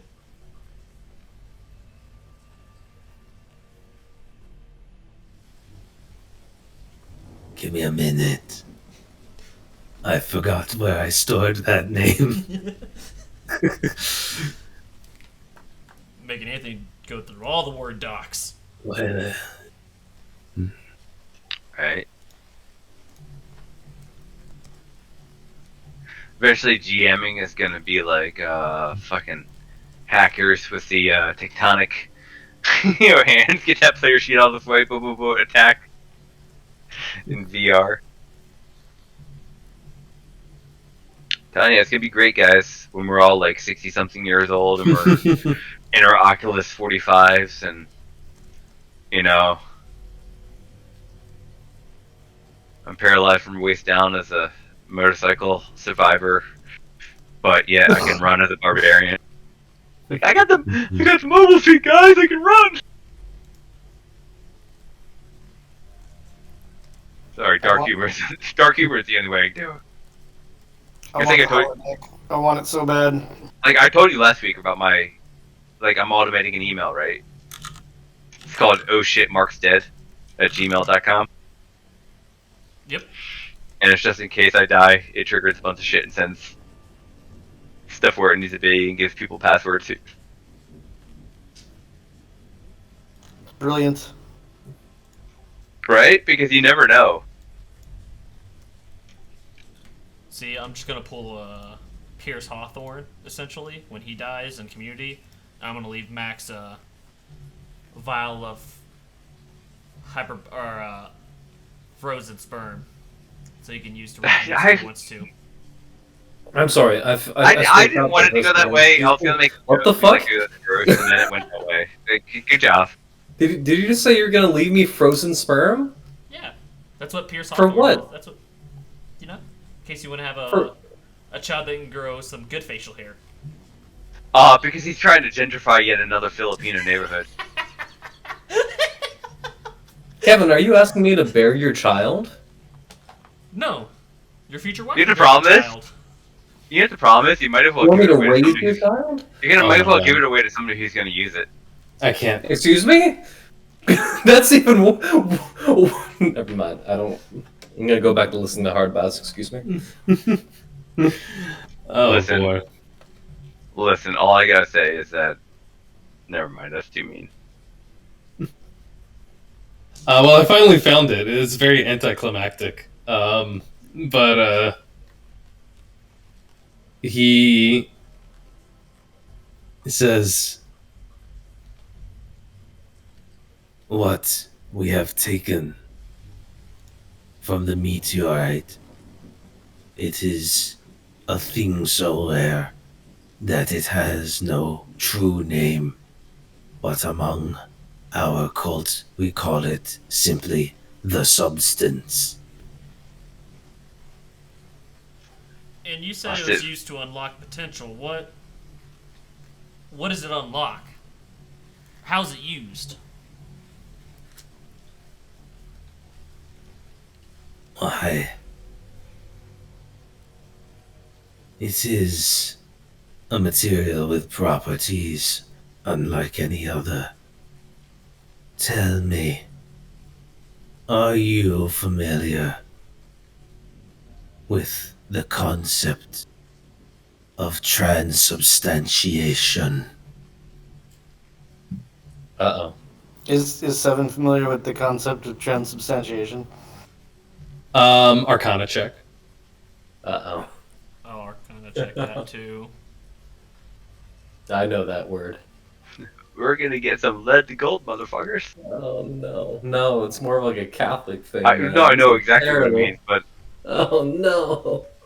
let's flip it to things that we can make it worth. Wow. 7, it rings a bell vaguely for you, as being some sort of ritual of that's supposedly in the school of transformation magic, but it's kind of been widely discarded and discredited, and so it's not really. It's kind of known as like magical poppycock. I remember. It's yeah, it's kind of nonsense. It's been discredited, and nobody really takes it seriously or studies it seriously. You know, I never considered what Catholic Catholic ritual might be considered within D&D, and Poppycock Transformation School is actually pretty cool. That's a pretty cool explanation. Well, Locksher, you can consider me words ain't good right now. You can consider myself someone who grew up in the woods, so I am not familiar with transubstantiation. It is simple in concept, difficult in execution. To turn one thing into another.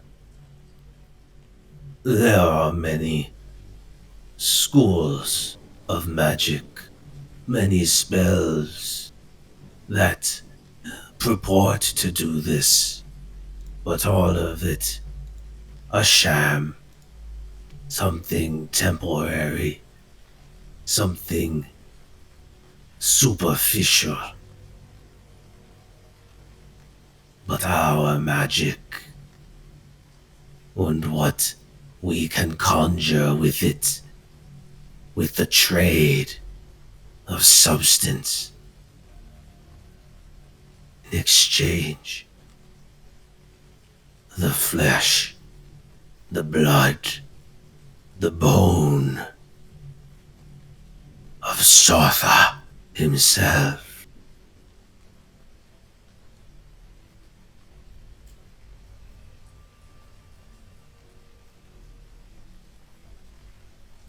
And I guess since you said it's so rare, it's pretty unusual for, I would say, probably most of the people in your cult to have been able to take in Sotha that way, correct?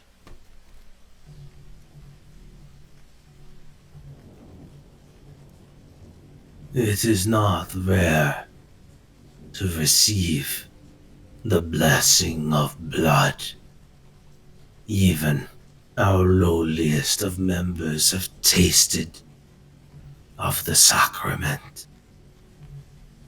But to obtain so much of the matter, of the stuff of a god, it is not so easy. Other materials can be used, but they do not perform as the substance. The substance trades fairly, a total conversion. Therefore, it allows us to harvest much.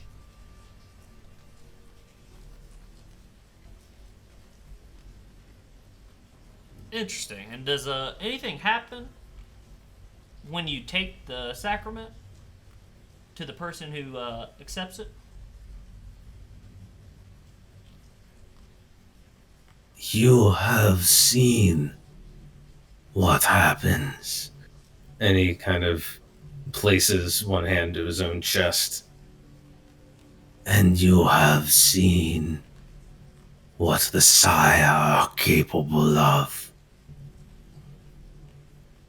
To dine upon a god is to become divine.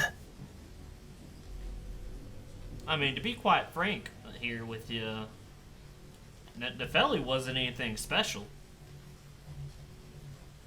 Nefeli was of the lowest order of the Sire, the lowliest choir.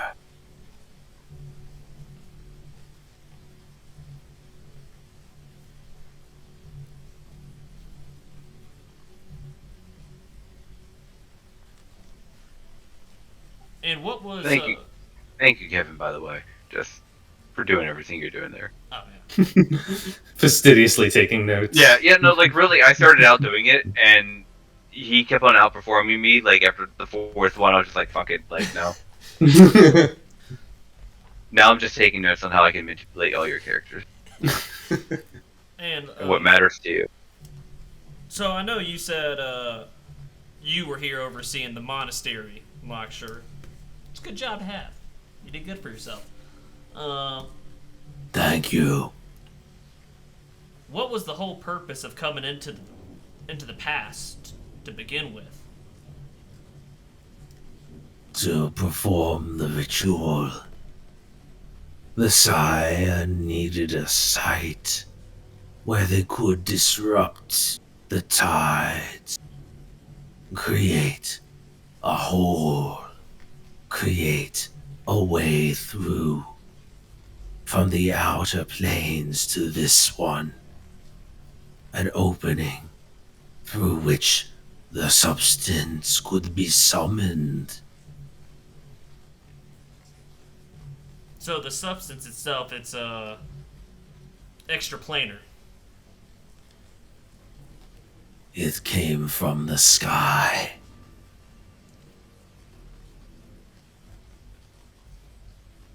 And the sky is a realm not for mortals.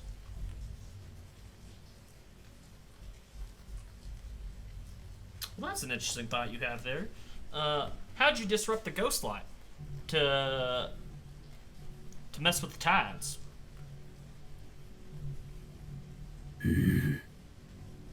Here, you have come finally to the limit of even my knowledge. The secrets of the ghost light are reserved for the Sire alone. Interesting. Okay. Well, we already know about Nefeli and Amiel. What other Sayas are there?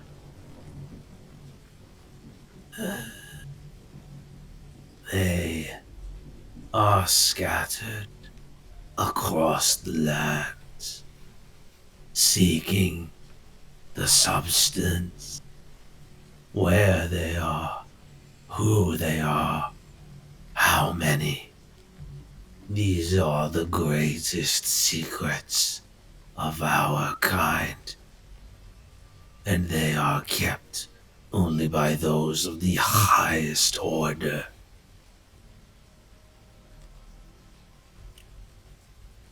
Well, okay. Well, obviously, Nefeli and Omniel were here. Were there any other Sayas present in the past when you guys came in? Only two were deemed necessary. A blood drinker and a bone gnawer.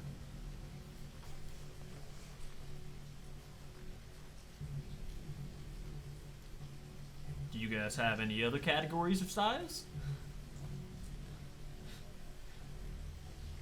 There are others, but even I have never laid eyes upon those of the greatest ascensions. I'm betting on Skullfucker. Possibly, Do you know how many Sayas there are in total?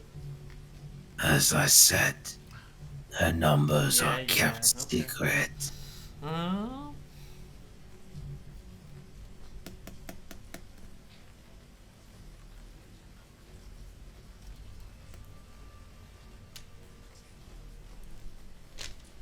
okay, then here's the next question.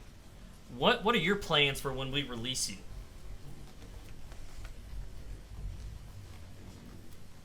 I will flee this place. The valley has served its usefulness. I will return to the lands that I call home and seek penance for my failures here. And are you speaking about Alb or are you speaking about another home? I am speaking of my true home.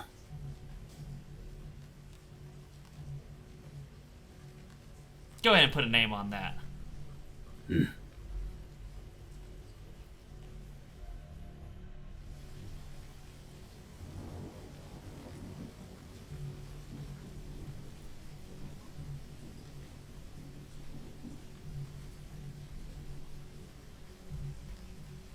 You might as well do what he asks. We can mystically track you.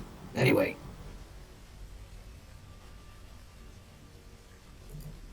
Oh, these aren't very useful names.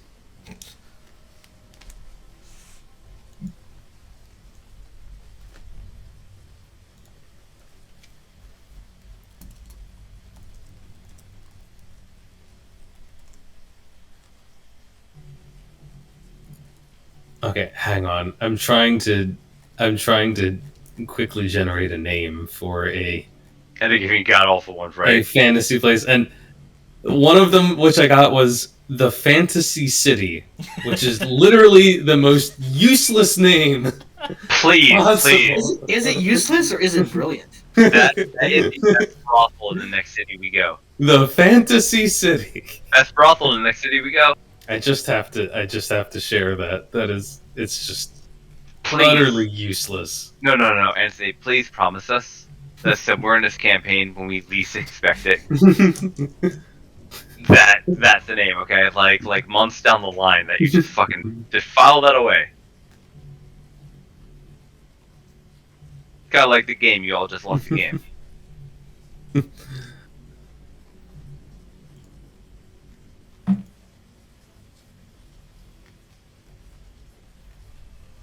He says,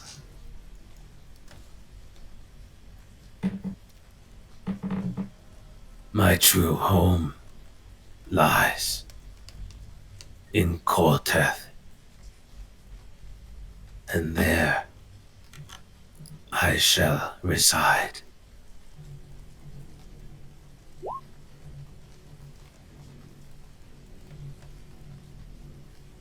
go ahead and add that to my notes.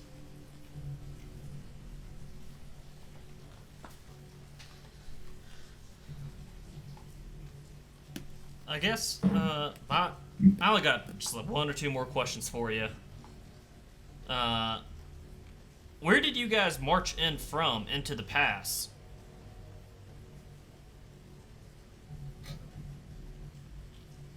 We traveled from the west. The west, yes, the west. We traveled from the west. We came by land. We came by ship.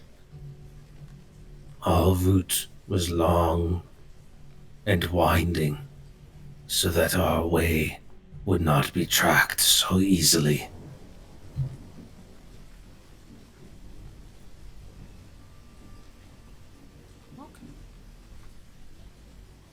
Well, Seven? Do you have any questions for this man? Oh, I can think of about 100. But those are all for my own personal satisfaction.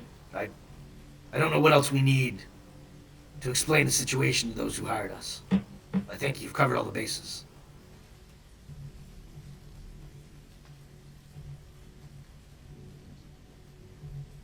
I guess the only real question I have left then is there a central location for the cult, Lockshire? At all? Any fallback place? Any meeting ground? My chapter lies in Korteth. Okay, just quote that. Okay. Well, before I'm done with you, I only need one more thing from you. And that's just to make sure we end up both holding up our parts of the deal. I'll just need you to take your helmet off real quick again and just give me a piece of your hair. I don't have any hair. Oh, you don't. I just remember I am shaven, I thought it was just his face. bald. How about a tooth, a fingernail, whatever? A finger, yes.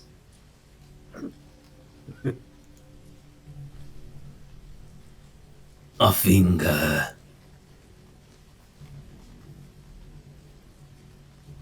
I mean, we don't have to take the whole finger. We could just, you just like put your hand out. We'll just like take a little bit of the nail. Just Does he have eyebrows? Can we take an eyebrow hair? Missing eyebrows too. Actually, no. Is Rylan offering just a tip? He's actually it's actually entirely hairless, which is probably a little weird to look at. No eyebrows, not even like eyelashes. Very kind of disconcerting. All right. Well, how about like a drop of blood in a vial? That ought to do, right?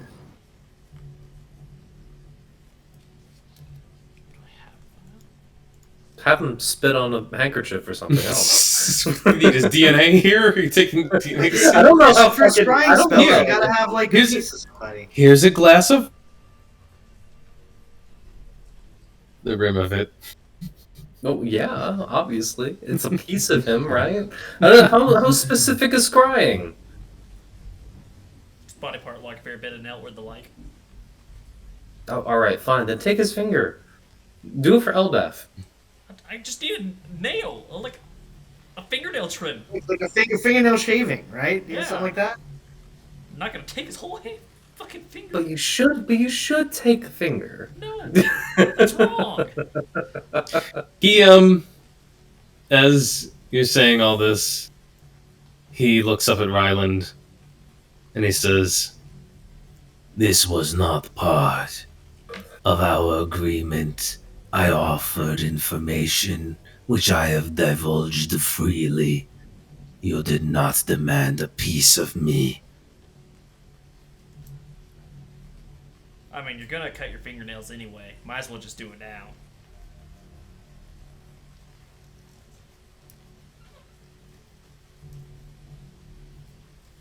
he turns his helmeted face towards Ryland and never breaks eye contact as he raises one gauntleted hand towards you, then takes his other hand, Oh. grabs hold of his pinky, Oh.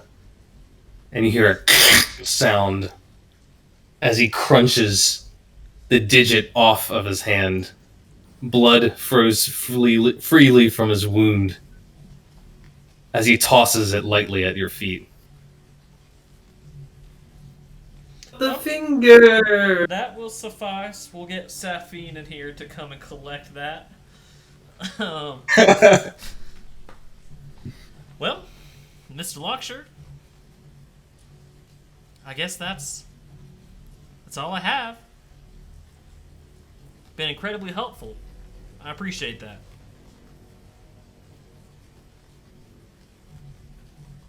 Kind of looks at Seven and the Warforged as if expecting one of you to make a move on him. Man And said you could go. You better fucking do it. with that, then he will stand and he'll walk out of the room. I want to make sure he's not leaving with a weapon. You're gonna take his. I'm assuming he doesn't have his sword on him still. I'm assuming the Yeah. Warforged would have taken it from him. Yeah, he did have a great sword on him at the time. He has been disarmed. So yeah, he'll leave. I would just relay a message to the Warforged that he doesn't get the sword back.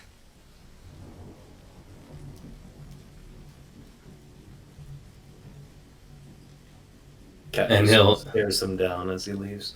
Yeah, as he walks out, he just doesn't even spare a glance for any of the others. You can see looks of fear and apprehension on their faces as he walks free, and they realize that probably doesn't bode well for the rest of them. And then I'll take everyone back to the main room and just give it like, Safine, that gentleman left something for you in the room.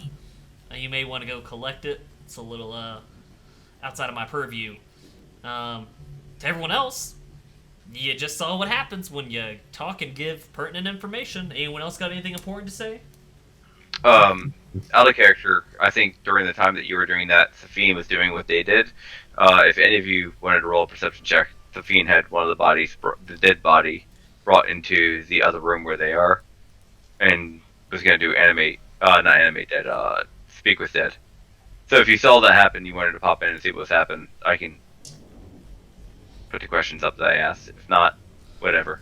And then I can come in and handle the finger. If that's cool with everybody's timing about how stuff happens.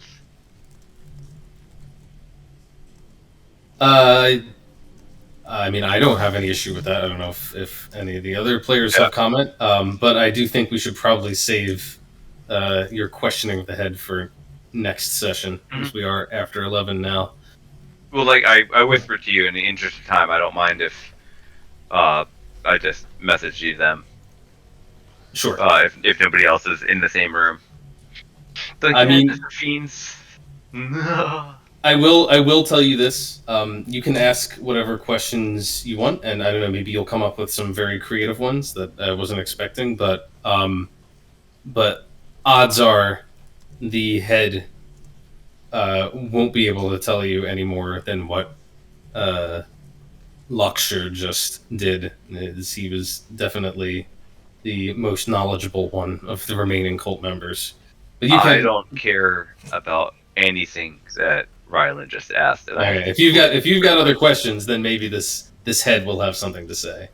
But regarding information about the cult and stuff, that is Luxor pretty much just gave you the juiciest stuff possible. Nope. Okay. Then by all means send me whatever questions you have.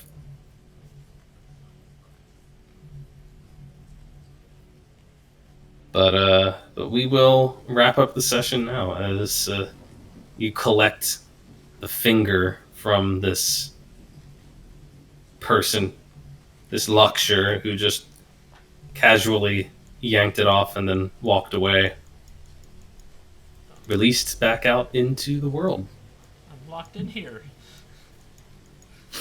I guess the last thing Kat would say to her prisoners would be, since they just saw Luxor walk out, she would point to him and say, if any of you have any other information to say, you could walk out right like him. Although one thing I will stipulate before you walk out, you need to renounce the cult. You renounce it in its entirety, and you say that you will never deal with them again. That will help in your favor. Da. Yeah. A clamor rises up from all of them as they're like, I denounce them! I denounce them! Yes, I swear it! I swear it too! I denounce them! Stupid! Wait. Fuck the cult! Fuck the cult! Fuck the cult! Oh my god! You have to say it in front of the higher ranks as soon as they walk out. But we'll deal with that. In another 5 minutes, which might seem like another week. Who knows? Who knows?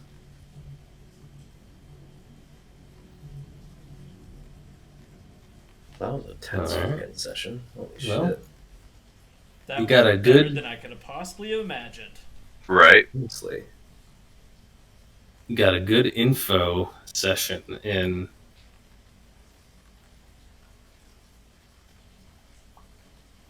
Yeah, wait, we managed to end something without combat? And Yeah, right. It actually seems to have gone well. I mean, so far. Right. Honestly, I Like, think that's what? the second interaction that we've ever had that we've resolved it without combat. We've legit tried more than twice, though. That's the sad part. Oh, we try. Well, we always plan to do it without combat. It just never actually happens. Right. Right. And we got a No, lot it of feels info. Yep, I mean, I guess we also didn't end up fighting the dragon. He did let us go, although we had to sort of give him something, which That sucked. that was number one, you know. I think that's the only other interaction we've ever had that didn't end with combat. Yeah, We've but only that had, one we like- didn't diplomatically get our way through. We bribed him. Still without combat.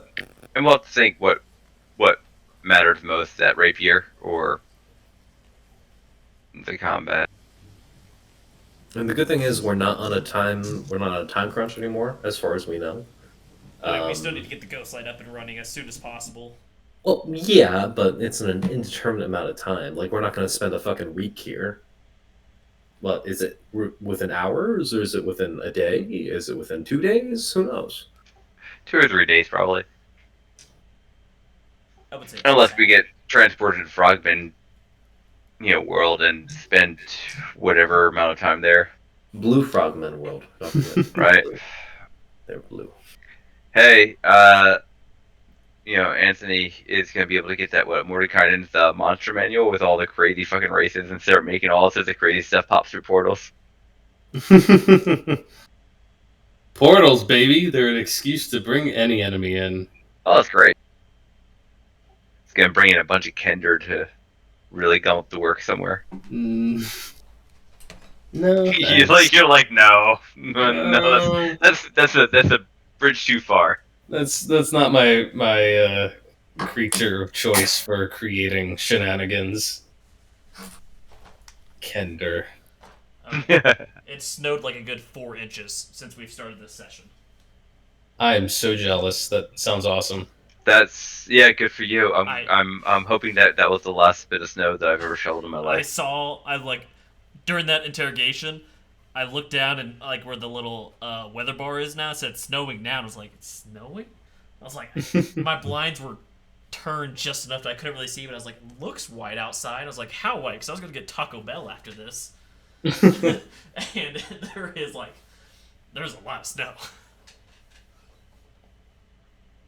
Yeah, it's only like 9 p.m. for you. Shit, you got something to eat there? No, I haven't gone grocery shopping since I'm going to be moving this week. Oh, fuck. I've literally already been living off the little things I had in my cabinet, like soups and Chef Boyardee. You get that convenience store was only a mile and a half away. Oh, I mean, there's that gas station across the street. Right. I was fully planning to pick up some Doritos over there, and then I was going to go get a Crunchwrap Supreme. Jesus, look at all these gifts. God. Yeah, you guys really took that to heart. You really,